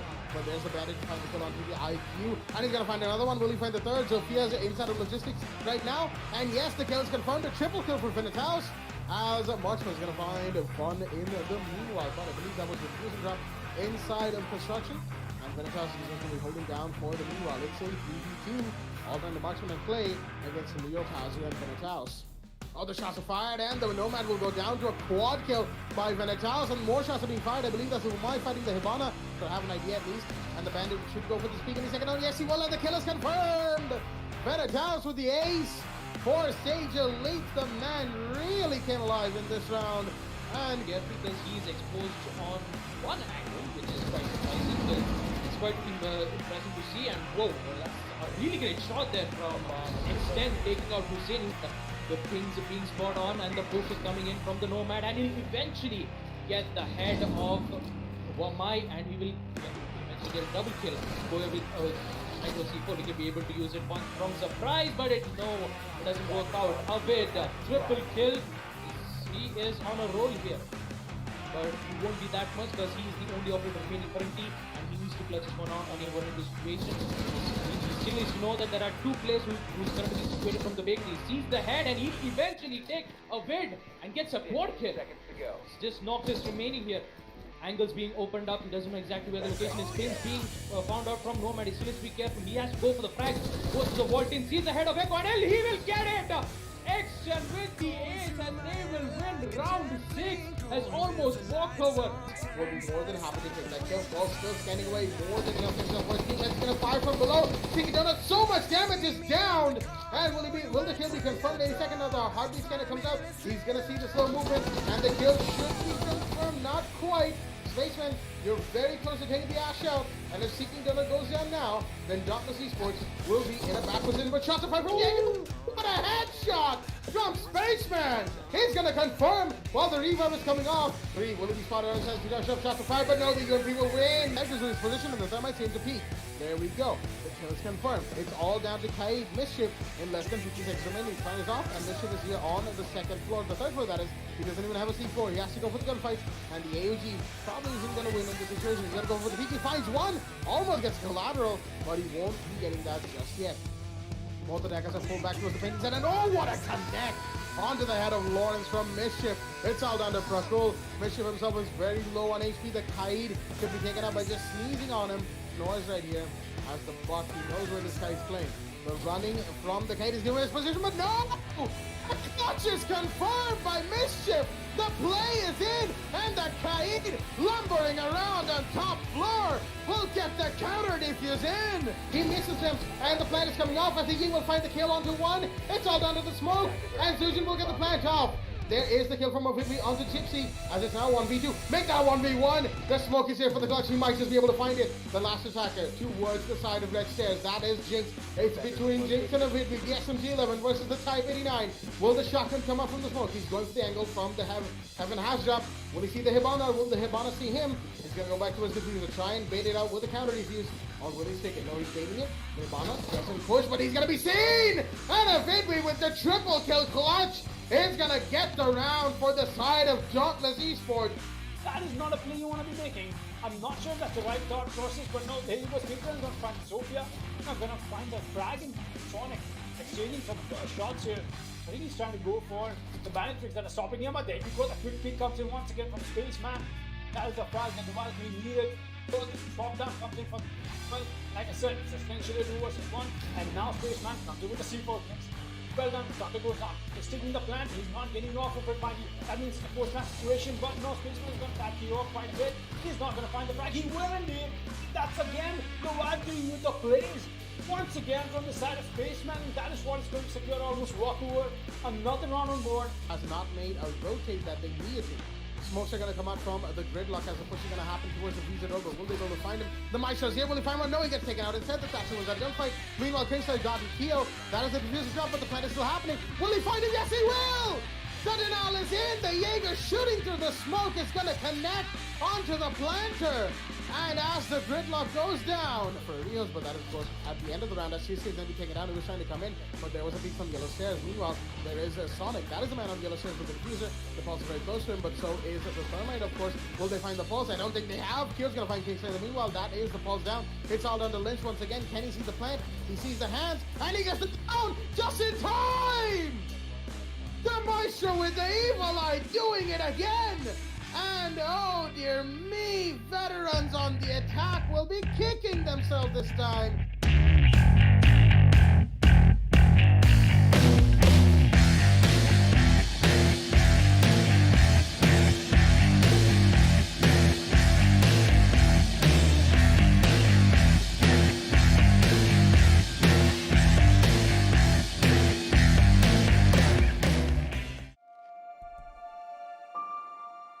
The moment of creation is a form of magic, where an off becomes an on, a 0 becomes a 1, then another, and another, until, deep in the complexity, you discover order, speed, reliability, power, experience the WD Black NVMe SSD.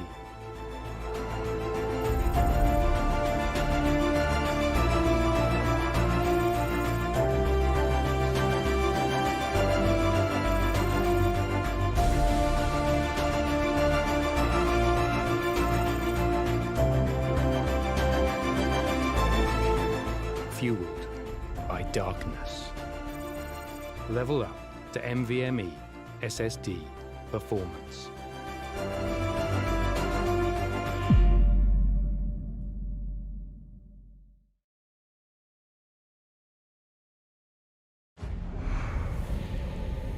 Numerous forces aimed at the Earth.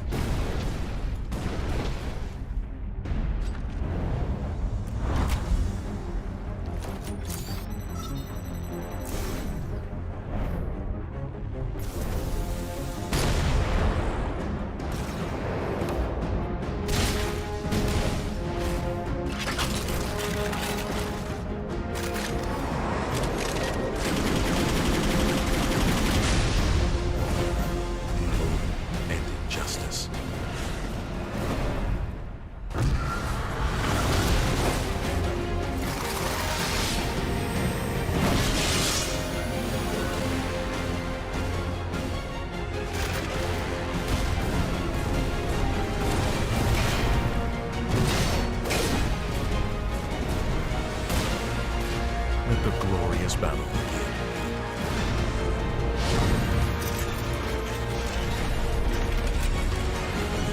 Geared up for victory. LG Ultragear Gaming Monitor.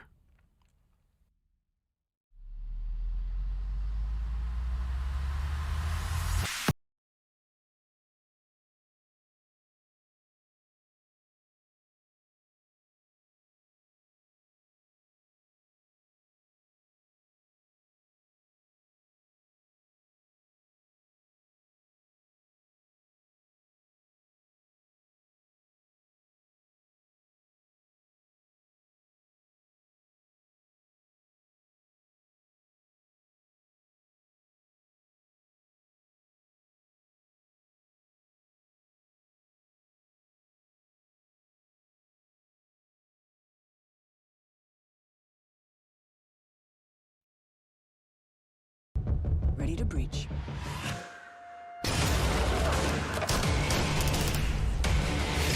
Go, go, go!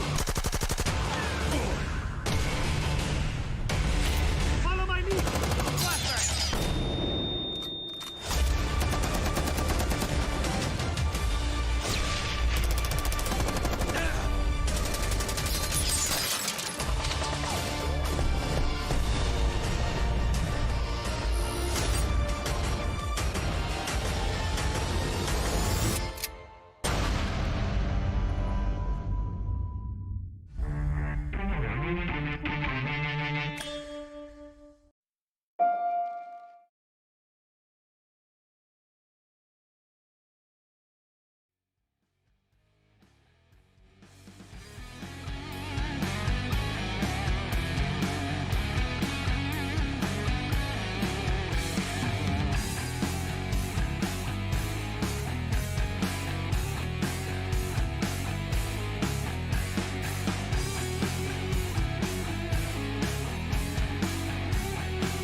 All right then, ladies and gentlemen, welcome back to the game between... Oh, wait, never mind. I got the wrong intro. Hold on, give me a second. Alrighty then, ladies and gentlemen, welcome back to the W Black D Esports Club League for Rainbow Six Siege, powered by LG Ultragear in association with AC Fibernet, Zotac Gaming, and Games The Shop. I'm your host, Blackjack. Joining me is my co-host, Baba Gusa, and our admin, Foxy, as we are here for the finals of the lower bracket, phase 2 of the qualifiers in Season 5, the final season of the league itself. And ladies and gentlemen, it is going to be a very, very exciting match ahead of us. Team Extremis, they just came off the game against the Vegans of Azreal, a 7-3 victory for them, while Staticz had a default win earlier against the Mob because the Mob did not have enough players ready for the match in time. And, you know, rules are rules. We had to follow them. That's why Staticz Gaming is here, and there was no match previously in the stream.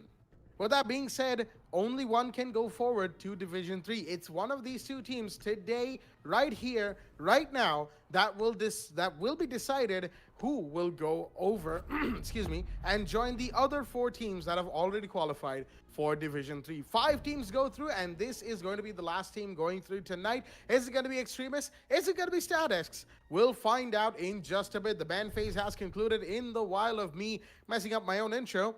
And that is, of course, the bans on the map that are Thermite, Thatcher, Mira, and Echo. Fairly standard when it comes to the side of Cafe Dostoevsky. No Nomad ban, which is a little different than the usual what we get to see in divisions. You know, Nomad banned quite a bit when it comes to Cafe due to her map control potential. But it's going to be the OG Hard Breach combo, what we've gotten to see from qualifiers over the course of the 5 seasons. The Black Bear is going to be 6th picked out for the IQ by Vortex. We saw him play some really good IQ plays in the previous game on Oregon, but now it's Cafe, an entirely different beast of a map and an entirely different beast of an opponent that they're going to be going up against. It's going to be a tooth and nail fight as a Oh, yeah! There we go. I was about to kill you there in. you go. Yep. I was about to kill you in, but Come on, you know, I'm just waiting for the Oryx to use his Joker Remind just, Axe yeah, to just Joker just did it open for up. me. So Yeah, Baba yeah. Gusta, the mic is yours. Yep. Well, thanks, Jack. And with that, here is my favorite operator, Oryx, using his Bailiff shotgun to make a normal angle so that... I mean, he's not going to make a rotation also for the attackers to just come in. He's going to make an angle for the defenders to just hold on the side of Barn. Oh yeah, yet again, he's going to use it twice. Oh my goodness, is that an operator that I love to play with each and every time? I mean, especially if they have a shield operators like Monty or Blitz, because they are one of the most perfect counters. But there are like most number of times where Oryx might be able to lose one of his gunfights due to the fact that the MP5 doesn't have an ACOG sight. It only has an holographic and an angle grip. But hey, that's you know, enough about the operators, and let's just focus on the game. This is the match that I've been entirely waiting for. Team Extremis versus Staticz Gaming on map Cafe Dostoevsky is going to be really interesting to see how well these players are going to be performing on this specific map. Yep, the winner will eventually take the Division 3 spot. So we are quite excited to see who's going to be that specific player who's going to reach on that Division 3. And it is, you know, I would say their place is on the line. So let's hope we'll see who's going to be the winner on that specific time. Gridlock is going to be using her track stringers on the red stairs just to make sure that the flank won't be able to arrive. It's going to be a little bit difficult for the defenders to, you know, get onto those, especially those track stringers. Makes a lot of noise. And with that, we'll be seeing a normal push coming in from the side of Team Extremis. Both of the operators, I believe that is a cost of repelling on the side of a Cigar Lounge to hopefully to gain control on the side of Piano Room. And quite surprisingly to say that they Wamai had to rotate while we see the first frag coming in as Vortex is going to take out the Oryx. My man is already down. This is such, you know, sad Baba noises in the end. But, you know, jokes apart, Phantom is barely alive by rotating back from Cigar Lounge back to the freezer room, in which I believe they just used a lot of frag grenades to exhaust a lot of Vamai's magnet systems as well as the ADSs to pick in. And with that, falling back from the freezer and also compromising his location, thanks to the drone work coming in on the side of attackers. He needs to be careful, and also needs to be careful of Flank Star currently being playing on the side of pillars. One little C4 from the new hatch or at default plant might cause Staticz Gaming to get their advantage. Breach charge coming in as from the Vortex. He's going to open up the wall, sees the head of the Legion, and he will pick it. Kostov with the Zofia primary rifle taking out Prince. And already 2 players are down, but time is still of the essence for Team Extremis. They don't have a lot of time. A lot of heavy push coming in as Firefly will get that kill, taking out Kostov on the cigar hallway. Meanwhile, we are seeing Valk prepped for the diffuser, no, I would say the normal plant, as the pings are also coming in, knowing that there is plant offer. Sees actually the head, and he will actually take it out. Zpanda, on the other hand, will eventually take out Phantom, but at what cost? The diffuser will eventually be panned from Vortex himself, as he'll be planting near the corners of the side as Flankstar losing that C4 while he tries to gain the attack, and this time it is a post plan situation. No post plan situation at all. Team Extremis is winning their first round as Monstrosky takes the final kill with the AUG rifle, as they will win first round on 3rd floor bar. A really great attempt though, but if the C4 didn't use quite often and just aimed a little bit quite, I would say Staticz Gaming still had the opportunity to win that specific round. Absolutely. Flankstar, he realized a little too late that C4 needed to go out, or actually didn't need to go out, but he'd already thrown it, decided not to blow it up, and went for the shot. It was a series of unfortunate events. As speaking of a series of events, ladies and gentlemen, a reminder for all of our viewers at home that these finals that we're having is between both of these games, both of these teams, of course, Extremis and Staticz Gaming, but they have come through 60 teams in the qualifiers this season. 60 teams have been in the competition, and Team Extremis and Staticz Gaming are now deciding who gets to play in Division 3. Winning this game is huge because it's a big step into getting into divisions and getting to play against some of the bigger teams in the region and getting even more experience and exposure as a team on spot. Of course, Team Extremis, we know they're coming in as what for once was known as Team AXG, and of course we'll be keeping an eye on them in future, seeing where they go as a team. While Staticz Gaming, we've also got our eyes on them. We'll be watching their career with a great interest, as oh boy, Division 3, one team can only go through, and 60 teams worth of matches has boiled down all to this game. This one game that gets to decide who is the final qualifying team for Div 3. Right now, Extremis with the first attacking round. Very well done to them. They had a few slip-ups right there. They had some good angles and shots taken as well. But, at the end of the day, they managed to take advantage of the mistakes made by Staticz Gaming. Whether or not Staticz makes those same mistakes or learns from them and adapts to make newer, greater achievements is the real question here. Joker, the Valkyrie, playing all the way down below at Kitchen. He could be big right now. Fireflower, he's actually going down White Stairs as well for a potential peek onto a potential repeller on that south window of Piano. He's not going to see one just yet, but he might want to hang around. There is, I believe, somebody who's waiting for some intel before they go on the rappel. It could be Vortex, and that would be huge because taking Vortex down this early is, that's a treat for any team. Intel devices being used, Valkyrie cameras, well, my magnets, so much utility in a place for these for this team. Staticz, they know the utility plays, they know where they need to put it down, and they know where they need to emphasize on accordingly, as Zofia lifelines are going to be going off to try and take out those ADSs with my magnets, and they will be able to. However, the impact didn't quite find the shield, so grenade needs to go out. It will. Will it find the shield? I don't think so, because there was yet another magnet from the Womai. Z-Panda prepping his new grenade. He's gonna prep it a little too much and messes up the throw, nearly costing his own or a teammate's life. And oh boy, that was close right there, Z-Panda. Unfortunate throw right there. Flankstar is going to be allowed to play in the dark spot of Cigar Lounge for just a little bit longer. He's held off very well. Wasted a lot of time for the side of Team Extremis. And that, of course, leaves them with a very few alternative options, other than, of course, to push down the hatch, peak new balcony, and cigar shop in continuous, simultaneously, excuse me.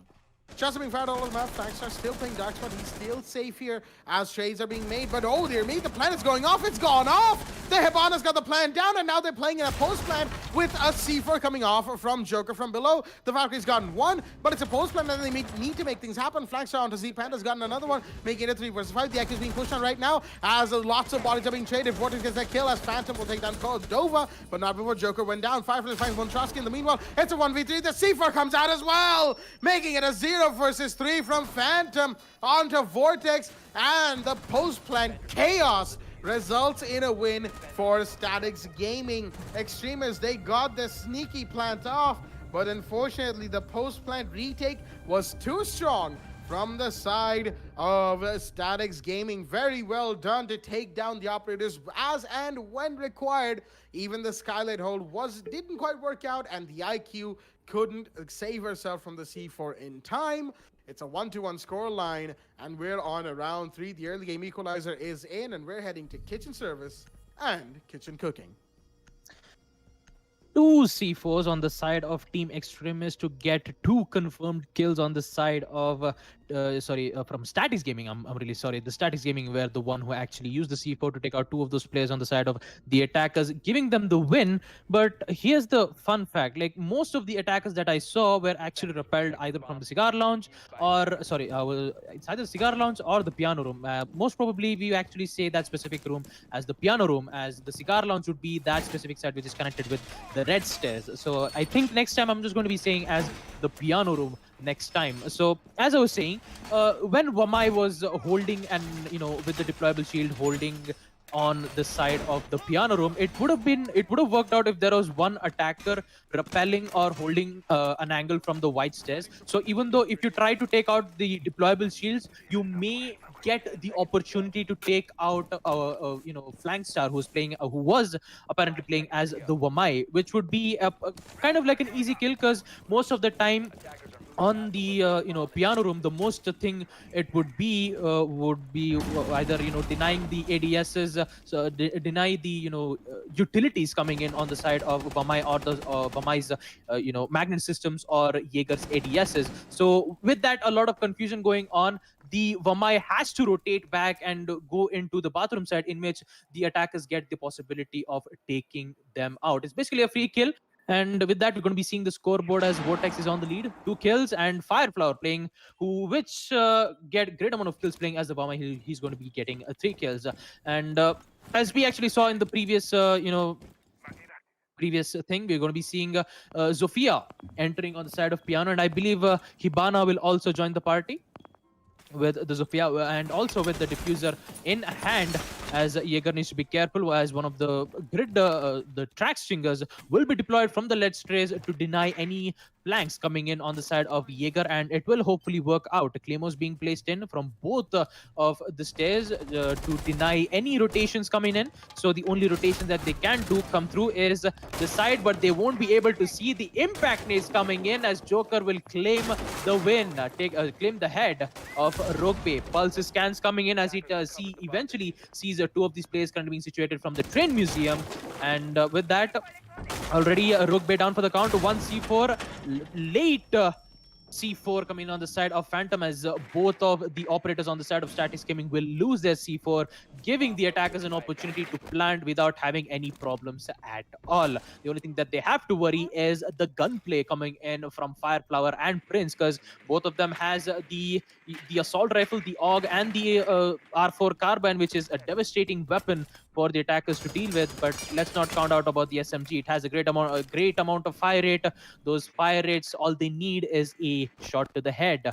Droneworks will be able to find exact locations of the defenders' positions on the side of Team Staticz Gaming, as they are going to be making a lot of opening angles, and we're going to be seeing a nade picked off, and looks like Jaeger won't be able to live in that closet room, as he's oh so alone, and he's going to get down from none other than the Sledge's hammer. To confirm the kill, here's Vortex with the G8 LMG, getting the control on closet. The only thing that they need control is the site itself. Small bakery And oh my goodness, Wamai being very lucky as he rotates back to his own side as one of the kills being taken out, and also a downed coming in on the side as Costa will claim the life of a Joker. Phantom and Fireflower, the only two operators remaining. They need to hold their side. They need to waste a lot of attackers' time. A heavy aggression and a grave mistake as Z Panda will finally confirm the kill on Phantom. Team Extremis winning their round on third round. First floor kitchen, and looks like they will be in the lead. Looks like we'll be having a rehost. So we'll be right back. Until then, don't go anywhere.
Alrighty then, ladies and gentlemen, welcome back to the game between Team Extremis and Staticz Gaming. We are back on the map of Cafe Dostoevsky from the admin rehost that was called because of a ping issue coming out from the side of Dova, that is cost of R6 that we see over there, playing the Zofia for the side of Extremis. And hopefully, you know, after the restart that he has had, he's going to have a little lower ping under the regulation amount that has been specified in the rules of competitive Rainbow Six. We'll be keeping our eye on that. Our admins, more specifically, will be keeping their eyes on that and letting us know accordingly as we move on with the match. It's a 2-1 situation on round 4. And the side of Extremis are on the lead, although only barely, and it's early game itself. So, you know, this is a round count that is subject to change. First Floor Kitchen is the site of choice once again from the side of Staticz Gaming, bringing in the Legion, the Wamai, the Valkyrie, the Jaeger, and of course the Kaid. You wanna have all of the denial that you can bring in, all of the intel as well. That's why these particular operators are going to be in play today from the side of Staticz Gaming. They want to make sure that they have all of their counters in play, and of course that would require Flankstar to stay alive until the end of the round. Legion and Womai, both of them for that matter, they're operators who get more and more powerful as the round progresses, getting more and more utility to deny more and more attackers or attacker utilities themselves. Looks like it's a spread out roam once again as well from the side of Staticz Gaming. They've got the rotate into Big Bakery and probably a rotate out towards the side of Cold Room, although I think they may not. Joker in the meanwhile, very shifty with his aim down sight button, but he's gonna hold off for that in the meanwhile. Okay, Cold Room is actually not going to have a rotate. The only wide room that they have is the traditional one into Bakery, Big Bakery itself, and that's the Womai Fireflower sitting behind the counter of Big Bakery. No castle as well, mind you, so they've got to be pretty careful on Small Bakery, which could get pushed pretty easily. That's why Prince, the Jaeger, is sitting inside of Kochek. He's got two angles to worry about, one from the reception area and one, of course, from the red stairs / Small Bakery window. Extremis in the meanwhile, they're going for the wide roam clear that we like to see them do, that they do pretty much all the time, going all the way down from the 3rd floor to the 2nd floor and then getting the verticality in play while also pushing the 1st floor itself, getting the hard breaches done and getting their lines of sight established. Jones has spotted where Flankstar is playing, and he's got to go back down wide stairs and down towards site. We'll be able to make a safe rotate towards VIP section and bar and dining room as well. As he's gonna just confer with the Jaeger, hold on brown stairs for a bit, and yeah, not a whole lot of action coming up. But C4 was that. I'm not really sure what that explosion was just now. It could be a C4. Meanwhile, there's the sledge that is Z-Panda doing a lot of vertical work on the 2nd floor of site. And not side of the map, but no, there's Phantom with a C4. That's one that goes off on Z-Panda's feet, blowing him to smithereens and taking one down for the side of Extremis. They've lost a man. They can't afford to lose another. Time is not on their side either. They're all on the 2nd floor. They need to make a headway towards site, which they have not done so far, in under 45 seconds. It's not looking too great. They may have the hatch open, but even then, pushing Cold Room with all 5 defenders alive is not a great situation to be in at all. Kaid, he's playing pretty close to where the default plant would go down. More vertical angles being opened by Extremis. They're pretty confident in this late game push, but Rogueway, he hasn't even gotten the main breach onto Cold Room done, and that's going to cost them a lot of time right there, which will make this game, this round, a last-second scramble.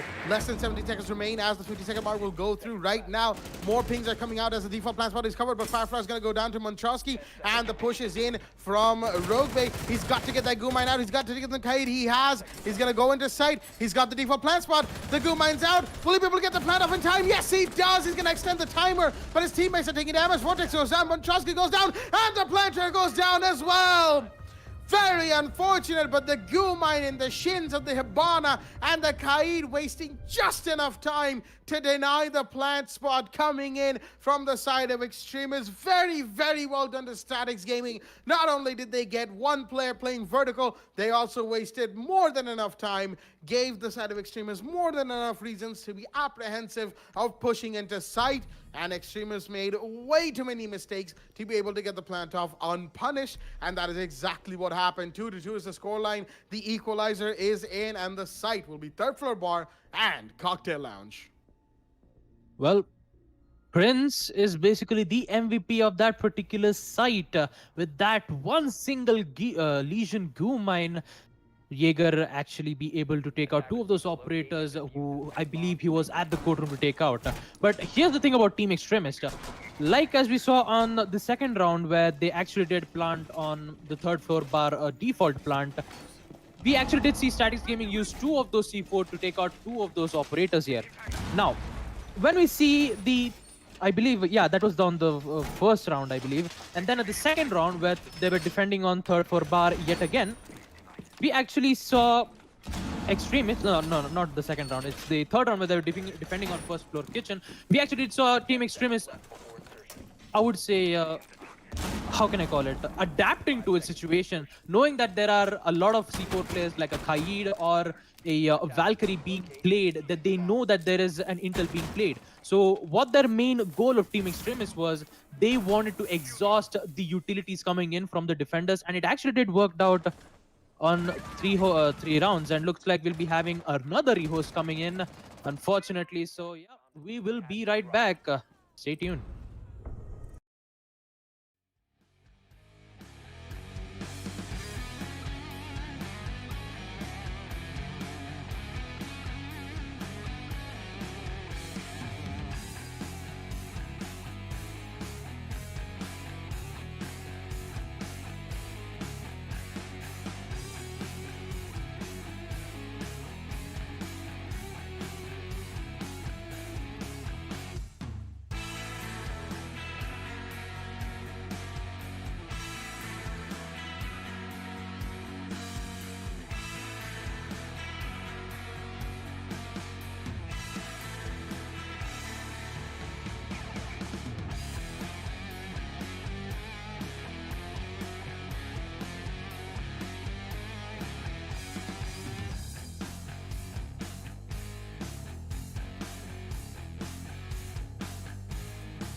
Alrighty then, ladies and gentlemen, welcome back once again to the game between Team Extremis and Staticz Gaming. We are back on the map of Cafe Dostoevsky after another rehost that we have had to call because of course, the ping issue coming out from the side of Dova.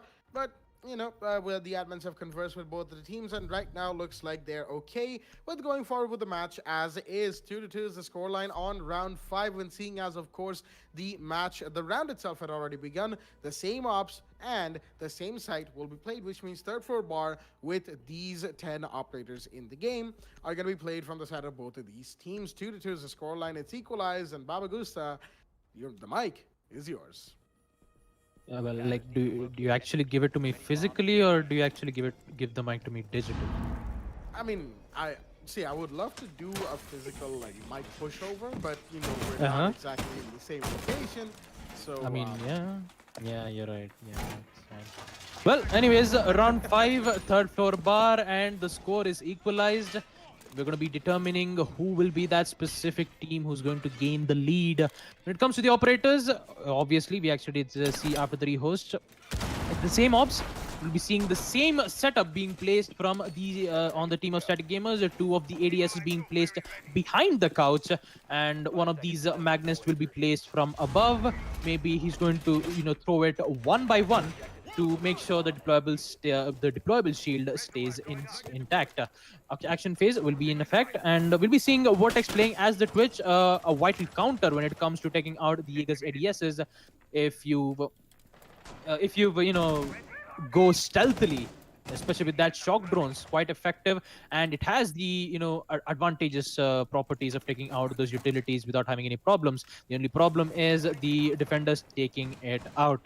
Well, the normal setup's been coming in. Hibana repelling from the cigar lounge the whiskey window, and we see 3 of these operators still on the cocktail lounge. It's quite surprising to see that none of them have actually gone for the roaming room, especially, you know, we actually see one of the players on the side of Staticz Gaming holding either on the side of pillows, with the Valkyrie operator being picked. I think it was a Phantom, and this time on the side of Team Staticz Gaming, they only have one C4, so they really have to depend on the Maestro's evil eye cams to not only get some intels, but to also deny the plans being used. A lot of concussive nades are being caught from the Vamai's nades, and a frag grenade has been thrown out, and it is actually going to take out the deployable shield, surprisingly. Taking out both of those ADSs and also not having a specific time to even throw the magnet system gives the attackers the opportunity to gain control on Cigar Lounge. The only problem is Fireflower needs to win these gunfights, and apparently he is about to lose. So it would be a vital chance for him to just rotate, as Kostov, the man with the Zofia, is going to take the first frag as he takes out Flankstar. The Jaeger is off the board. That R4C Carbon is not going to trouble a lot of players on the side of Team Extreme, as we see the shock drones taking out the important utilities, as I believe one of the Maestro cam has been taken out on the side of the cocktail lounge. Sorry, not the cocktail lounge, it's the bar lounge. But still, 2 of the Maestro cams are still alive. And for Twitch, I believe she doesn't have any more drones as of just yet. Hibana using her X-Arrow spell is to open up an angle from the freezer, but not to get inside the freezer, as I believe one of the concussion nades, the impact nades being used to take out the Maestro's Vilai cam. Drone works being used, as Twitch is going to detect the bandit, but a lot of heavy fires being used, as we're going to be seeing one player down, and that is Phantom down. Prince, on the other hand, trying to gain the upper hand as he takes out Kostov. Well, Zipanda, that's the only operators left, I believe. There's only one operators left, as Kostov, the bandit, was down. He eventually gets picked out from Prince nonetheless. Zipanda is actually going on her own, and look at that. The C4 prepped and ready, but it is in the wrong position. And with that, Team Extremis will successfully plant the diffuser post-plant for Team Staticz Gaming, as Montrosky is actually going to get killed from Axis Stingers. That is really, really sad to see. And yeah, just like that, Team Extremis, Sportax will claim the final kill with the FMG. Sorry, not the FMG. It's the F2 primary assault rifle, as he will take out the Legion, currently on freezer, gaining the win on round 5, third floor bar, as we progress to round 6. 3-2 is the scoreline going into the last round before roll swap. Round 6 is in play. And what a push we saw coming out from the side of Team Extremis. They had a few issues here and there, a few slip-ups, but they were able to pull it back nice and quickly. While the side of Staticz, they really could have pulled it out right there. The Bandit with the C4, he could have made a huge difference.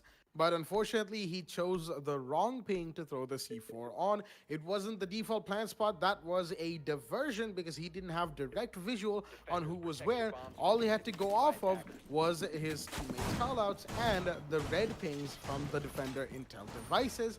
Unfortunately, looks like he didn't have the intel on who was the actual planter, and the C4 position was unfortunately incorrect. It was a gamble regardless, and the gamble didn't turn out in favor of Staticz Gaming. That's why we're seeing the round count be 3-2 in favor of Extremis. Mind you, Extremis, they'll be going into defense right after this round, and that means that after this round, they will take the Cafe Dostoevsky defender-sided advantage. Again, I say Cafe Dostoevsky is defender-sided. It's not as bad as, say, like Clubhouse or Villa. It's not as bad as Clubhouse, Villa, or, say, like Theme Park, but it is still somewhat defender-sided in most cases on most matches, and, it is what it is. The better team at the end of the day will win the game regardless of what sided map it is. It's just the fact that a map being attack or defender sided lends just that little advantage to the team attacking or defending on that particular map. So with that out of the way, Team Extremis, they'll be going into defense next round. If they go into defense 4-2 in the next round, they will give themselves a massive advantage, not only in terms of the round count, because they'll be pretty comfortable on the round count, they'll also be pretty comfortable defending on Cafe. While Static, they would like to go into attack 3-3 equalized, because otherwise they'll be in a disadvantage. Ooh. Prince in the meanwhile with a beautiful shot. The Legion takes down Z Panda. That's the sledge. And where did that even happen? That was, oh boy, the skylight peak coming in from the Legion from inside of Cocktail Lounge itself. And the Legion with the T5 SMG beautifully taking out a big operator and a big player. But Kostov's right here to take another kill. That is a flank star of the board as Y Magnet's going to be taken out by the Twitch drone. Vortex doing important work right there for his teammates, making sure that the side of Extremis have no issues pushing Dark Spot of Piano. Mind you, Fireflower is still playing the Dark Spot. He's going to be getting even more intel as time goes on. Final pieces of Claymores to stop runouts are coming off from the side of Extremis. They want to make sure that they don't get jumped out on, and they're going to be making sure of the extra share of that with those Claymores, as the Twitch drone is still in play, taking out those magnets from Fireflower. He doesn't even have any way to counter them, and there you go. The shield is gone. He's still playing here, a little bit more exposed than he was before, and he could be taken off from a good shot, but no, he's going to find one instead. That's Kostov. That was the Zofia, busy throwing a concussion his way, and unfortunately, he will be found by Fireflower, as now is fallen back to washrooms. 0 damage done to him. Here's the Hibana Excalibur Pellets, throws a magnet in for his own safety, and the Excalibur Pellets are towards Cold Room, not the bathroom area. So Firefly can lay here safely as canisters are coming off from the smoke towards where the plant spot has been so far. Phantom's gonna get another kill onto the dropping Vortex. The Twitch goes down, making it a 2 vs 4. Rogue and Montrosky are the only ones remaining for the side of this attack. Extremis, they've fallen apart, but they still have a chance to win this out. Less than 30 seconds remain, and they need to get in there. They need to get the diffuser in, or need to get all of the defenders off the board. Will they be able to? There's a Legion playing in the desks of Bar, but no, he's not going to be found yet. There is the gridlock on Skylight, and oh, Montrosky is going to find Prince with a fall-in, as the Wamai inside a dark spot will not be spotted. The Hibana not knowing where to look, and finally Firefly with a lot of missed shots is going to take the headshot on Montrosky, as well as the Wamai sitting inside a dark spot. Very influential for his team. And that, ladies and gentlemen, is going to give the side of Staticz Gaming round 6 on third floor bar, which means going into round 7 roll swap. It's a 3-3 equalized scoreline situation. And now they are on the attack while Extremis are on the defense. It should be a pretty exciting game going on from this point onward, don't you think, Baba? Well, Jack, I mean, if you actually did see on the previous round, you have to give credit to Vortex. He was supporting his entire team with the shock drones, taking out those important utilities on the side of Piano Room, but they did not find a conversion of that kill as Zipanda getting those important kills as he actually peaked at the right time when Zofia was using her KSOU lifeline concussive nade to immediately disorient him, but it actually went backwards. Using that opportunity, Wamail will actually take that opportunity. And with that, we actually seeing great plays come in, especially on the last dying seconds of the minute as Zipanda, knowing that they are arriving at the bar with the angle being made, he uses that opportunity and, well, looks like Vortex is going to be leaving the game, unfortunately, as we're going to be having a man disadvantage on this time on the side of Team Extremist. And, well, looks like Kostov, well, anyways, third floor bar it is, prep phase, 7th round, third floor bar. Let's see how well Team Extremis is going to be defending on this time with the same strategies being used on the same with the same strategies being used on the side of Staticz Gaming, mind you. The only problem is how will they execute it is the main thing here. Joker, as playing as the Ash, is quite great when it comes to using those vertical angles, unless and until if he gets the control of the library room or the reading room, as I would like to call it. They can be able to gain a lot of angles from below itself and get great amount of kills, and also distracting a lot of operators in between. Fireflower, I believe she's going to be using her breach charges to open up the hatches. Very useful, because you shouldn't want to be using your impact needs to open up. You can use your impact needs to take out the Maestro's evil icons, which is very important than using the the utilities to open up the hatch, which is very wise thinking of him. And with that, with still 2 of his impact needs still using, we're going to be seeing them. Just like I said, using that angle was really great, but it would have been better as Rogue Bay will actually terminate it, taking out Phantom. Those 2 bolts won't be able to work out on the attacker's favors, because both of those smoke and fire bolts will not be in effect. With one of those players taken out, the score, the man count is equalized. And I believe Wamai has to fall back to Freezer, knowing that they have taken out the deployable shield, and they have to give the control of Piano Room to Ash, as she'll be on the lead. The shotgun is being used from Montrosky, as he's been currently being in the side of the bathroom. And looks like they won't be having any C4 denials coming in, so there won't be any players being present on the side of the second floor, which leaves to Montrosky the smoke canisters to deny the diffuser being planted on the side of the attackers. Fireflower using the breach charge, but eventually, he gets quite a lot of tag due to the Maestro's evil eye cam. He'll eventually take it out as Hibana is going to use the Excaro pellets to make an angle from the freezer. Breach charge won't be able to use it anyways, but if he do, he actually has to defuse it at the right time. Smoke, 2 of those smoke canisters being used, and look at that heavy aggressive push coming in from the Ash, and looks like Rogue Bay takes advantage of it. Takes 3 kills on his name. The only 2 operators remaining is Flankstar and Prince. And he will, Flankstar, he's going to down the Maestro with that incredible wall bang. Unaware of the situation where Prince is in, he's going to take out Rogue Bay, doesn't see the smoke, and he will eventually takes out 2 of the players. He actually gets 3. Look at that, the conversion coming in on the side of Staticz Gaming as they will win their attack on round 7, third floor bar. What a grave mistake coming in. They were unaware of Prince's location, pushed in from the hallway. My goodness. They actually had the round at hand. Jaeger, not knowing the exact position of where Prince was, takes a hold of that opportunity and eventually breaks their hope of Team Extremis, the Team Staticz Gaming, as we're going to be seeing Extremis. Now I'm actually confused.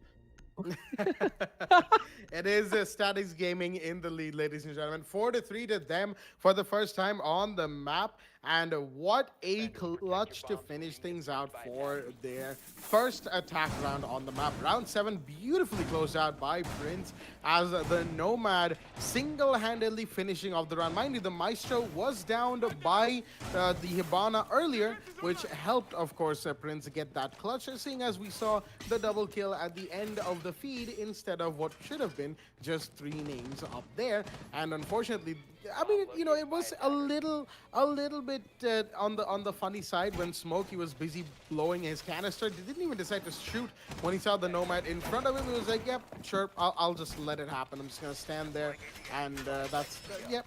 That is exactly what it felt like watching that, ladies and gentlemen. Hello, darkness, my old friend. Absolutely. I'm pretty sure there's going to be memes of that later on. I'll be looking forward to those.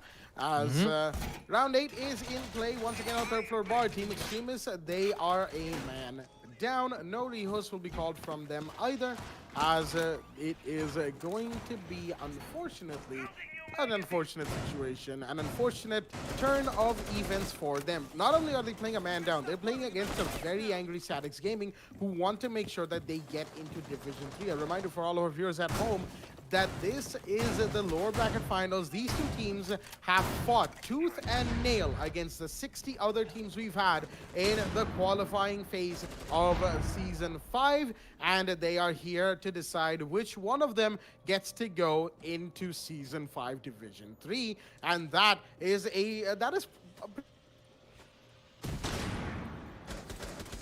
Well, looks like we just lost Blackjack here. Anyways, I'll just join in. Rock Bay playing on the side of the white corridors. They have 2 of those deployable shield being placed, and looks like on the other hand of Staticz, Prince has unfortunately left the game, eventually equalizing the man count. So this time it's going to be 4v4 instead, but we need to keep that in mind that Staticz Gaming is in the lead.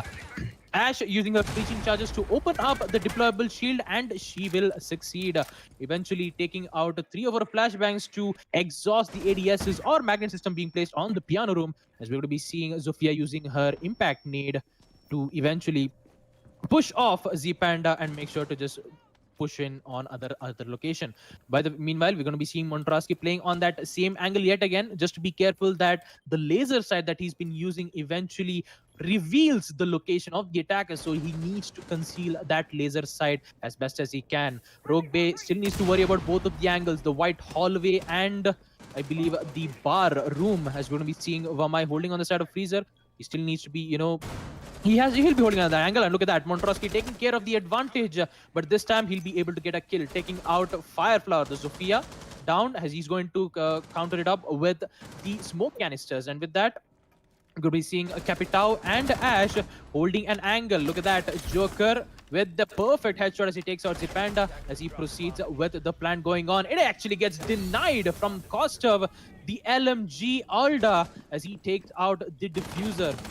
The attackers don't have the diffuser in hand, as the flank star is still holding his diffuser. Sorry, the diffuser, not the diffuser. It's Phantom is the one who actually plants the diffuser, and he will succeed, leading to flank star, leading to a 2v1 situation. Sorry, 1v2 situation here. Montrosky, the smoke, and the Alda. Here comes the crossfire, and with that, they will command and conquer. Team Extremist winning their first defense on round 8, third floor bar. It's actually a great crossfire being placed in. And with that, we will be proceeding to round 9.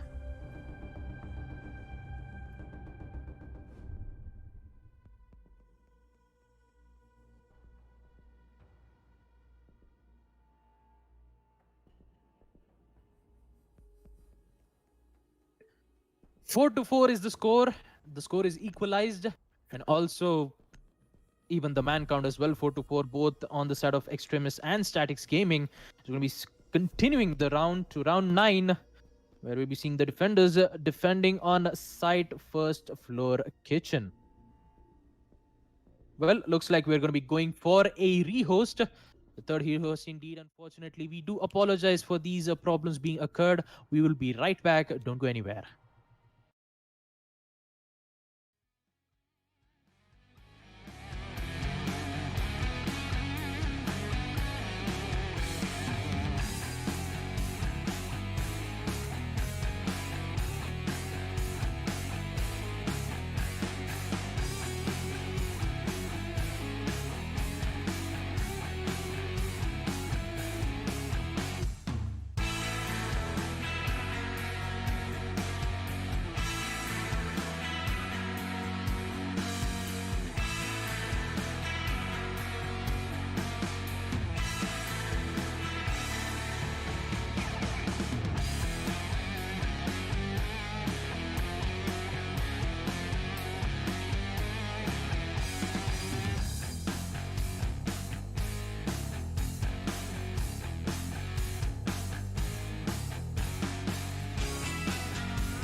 And ladies and gentlemen, welcome back to the game once again between Team Extremis and Staticz Gaming. We are back from yet another rehost because, of course, we had the disconnect from Vortex, and now he is back in the lobby. And looks like both teams are in fact ready, so we will be proceeding with the game from where we left off, and that was, of course, round 9. And it is a 4-4 situation, equalized on the map of Cafe Dostoevsky. Extremis, of course, are currently defending, and Staticz are attacking. Seeing as rounds have rolled up, has passed. Has been 2 rounds since, for that matter. And we're going to be heading to first floor kitchen service and kitchen cooking from the side of both the teams. From the side of the defending team, at the very least for now. And it's going to be interesting to see how Staticz Gaming handles this situation. They took the lead for all but 1 round, and they'll be looking to make this equalized situation their own once again. The Vigil is going to be brought in by Vortex out of the Bandit, while Flankstar will be going out of the Buck into the Ash.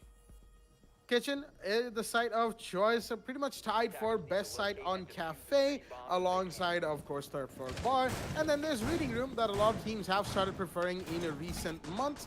We've gotten to see that over the course of course, the W Black Esports Club League for Rainbow Six Siege. But, you know, it's been a treat to see Cafe as a map be played differently over the course of these seasons as well. You know, initially we would have Cold Room sealed off, we would have Bacon sealed off, and only a few teams were doing the extended roam that we see Montrosky. I think he's just confirming with the team whether or not they want that. But the extended roam on first floor kitchen, opening the site of second floor reading room, stuff like that. You know, we've gotten to see more and more of that as the seasons have gone on. Not just on this map, we've seen some very different plays emerge from the various divisions in over the course of these seasons, and it has been an absolute treat. However, Season 5, ladies and gentlemen, is the last season that we have on board for this league, and it is the qualifiers final match on Phase 2. Both these teams have battled through 60 teams in the qualifiers to get to where they are right now, and one of them will go to Div 3, the other will be saying goodbye for the league itself.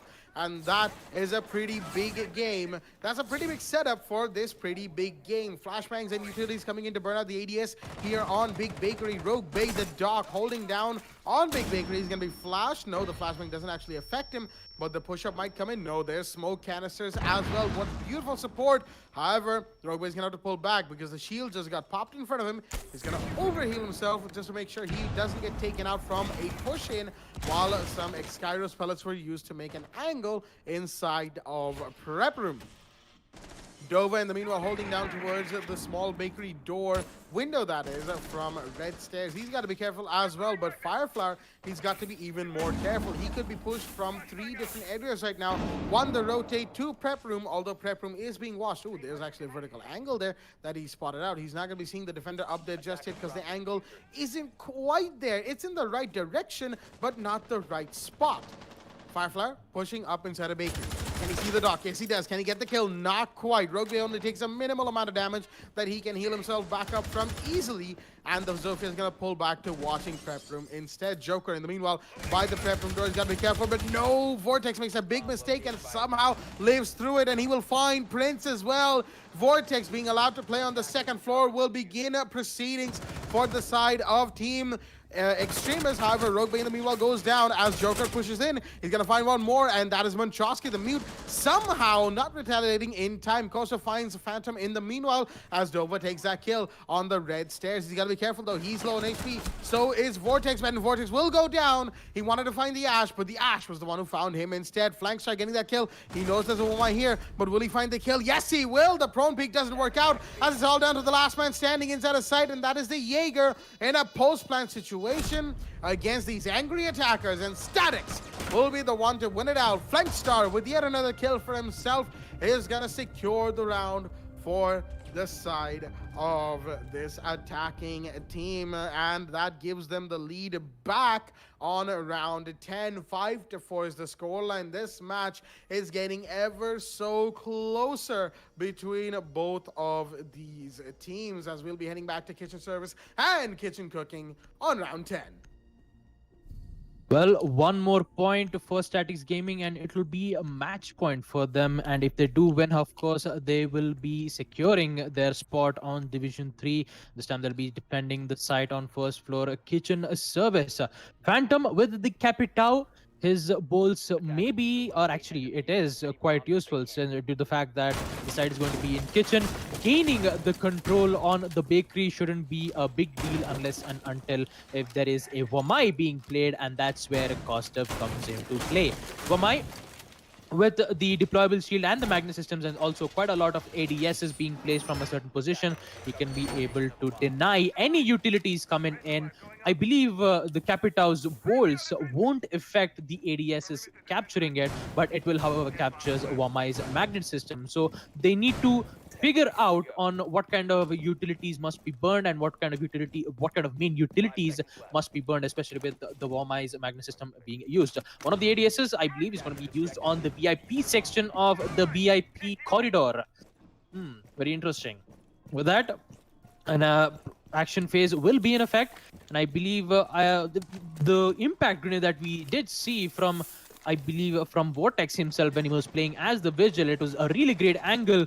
Even with Firefly contesting and almost reducing a lot of HP, it didn't quite work out, but still the trade came in.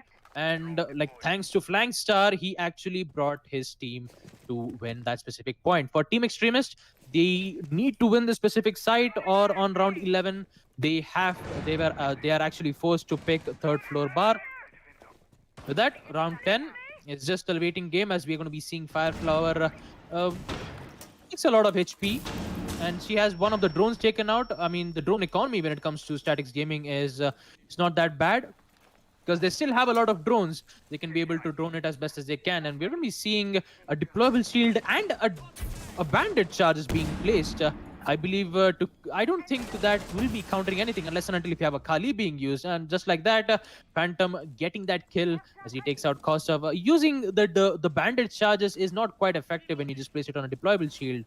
I mean, unless and until if you're playing as Kali, of course. But with the Zofia, her projectile almost destroys anything it sees, and it even includes the bandit charges. Even if you place it on the deployable shield, the push comes in, and Zofia wins that fight. Fireflower taking out Rogue Bay, which gives clearance to the bakery, but they don't have the clearance on prep room just yet. The shotgun is very deadly on the hands of Zipanda, especially with those smoke canisters being used. A lot of pre-fires being made from none other than Fireflower, but sad to say he won't be able to find anything just yet. Look at that. The trade coming in from both Splangstar and Montrosky goes head to head and takes him out. The smoke canister comes into play as he's going to block the bakery entrance. Meanwhile, we're going to be seeing Vortex holding an angle from small bakery just to make sure any flanks wouldn't come to take place. So I believe all of the 4 players are currently being situated on the side of bakery, and Joker takes the fight, taking out Zipanda, leading to Vortex to clutch it out. He actually finds one on small bakery, but he still needs to find 3 more, and the plant is going on, and so do the bandit going down indeed. Prince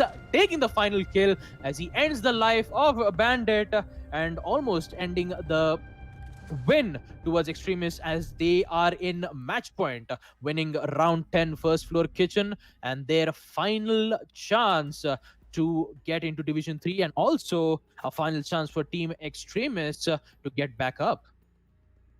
Absolutely. Extremis is caught in a little bit of a pinch right now because they need to play 2 of the most perfect games of a Rainbow Six Siege that they have played over the course of the qualifiers of Season 5 against so many other teams. And now they have to pull out their perfect game if they want to have a chance of getting into Division 3. It's been a long journey, a long week for both these teams, and Staticz Gaming currently stands 1 round away from getting that qualification. So do Team Extremis, but they stand at 2, 3, I guess 4 rounds away, because going to overtime means they'll have to win 2 more rounds. And then you have Staticz Gaming, who could easily pull the rug out from under their feet at any given moment. Third floor bar is going to be the site of choice. Staticz Gaming, they did win on round 7 on third floor bar, only to lose on round 8 to Extremis as well.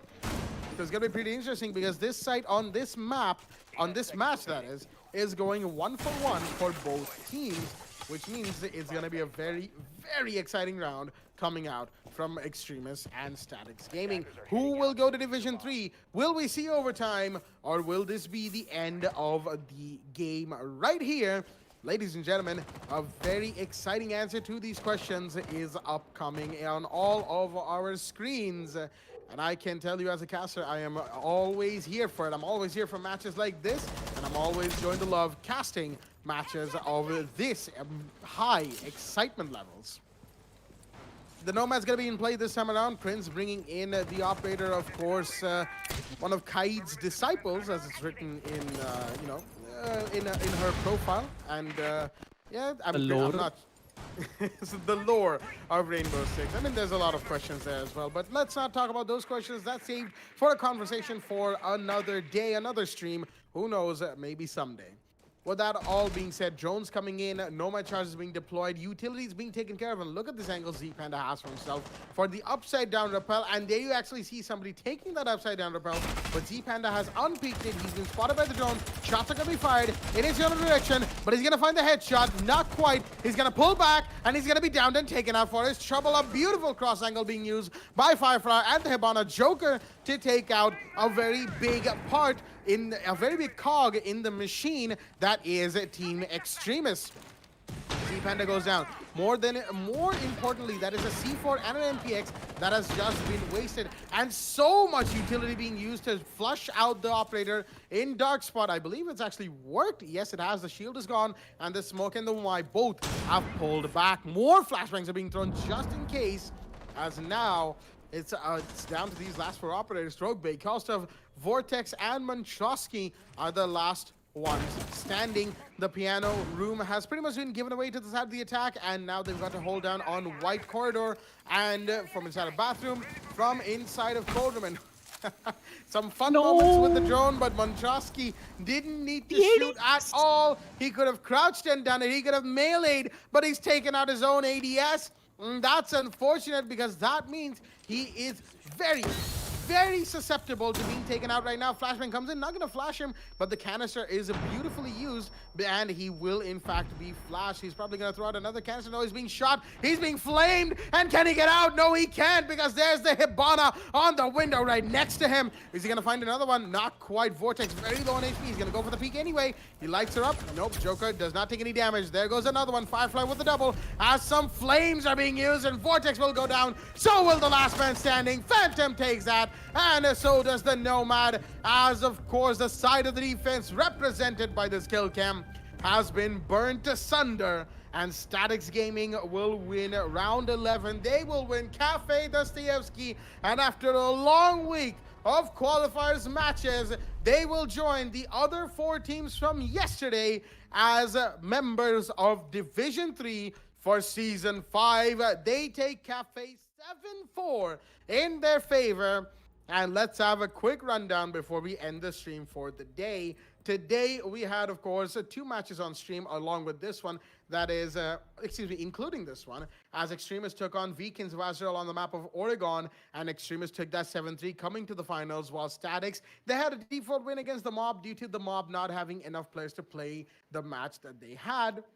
However, Extremis, they may have come off a dominating performance against Vikings. They could not pull the same here. Staticz Gaming prevailed eventually, winning it out 7-4. And that means Staticz Gaming will, of course, be joining Psych Ignite, Nat, Team Saw Clan, and Team L2K in Division 3. Those are your 5 teams in Div 3 this season. Season 5 is going to be very exciting, and we will join you with Season 5 Division stages very soon indeed. So until then, we will see you. Stay tuned, and good night.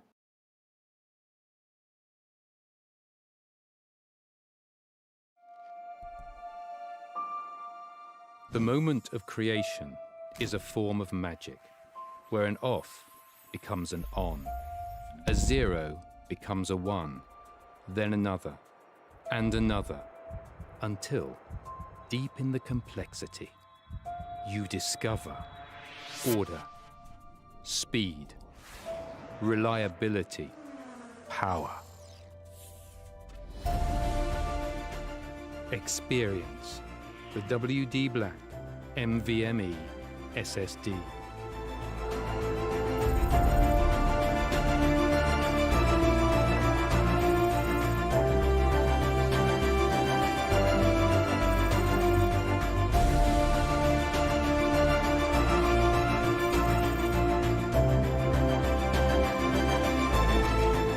Fueled by darkness. Level up to NVMe SSD performance.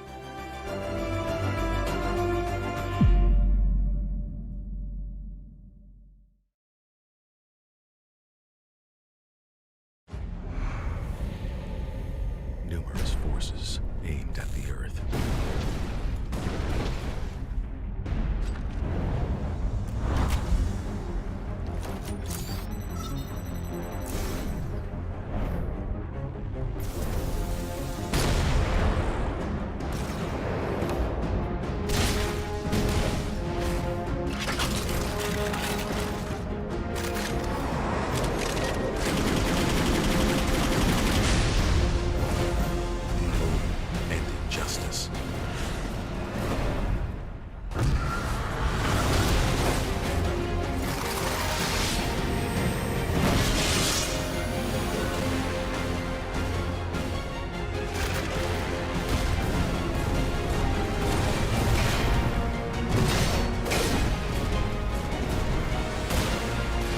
Let the glorious battle begin.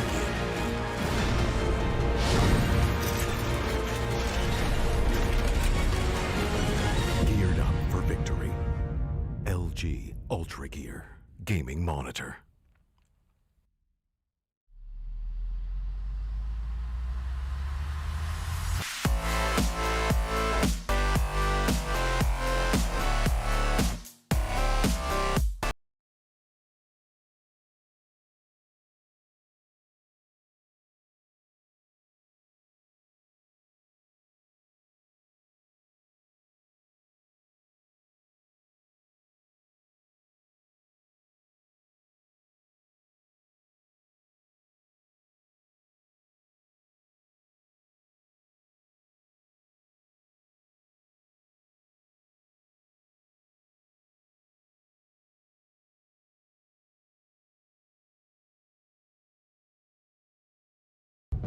Ready to breach.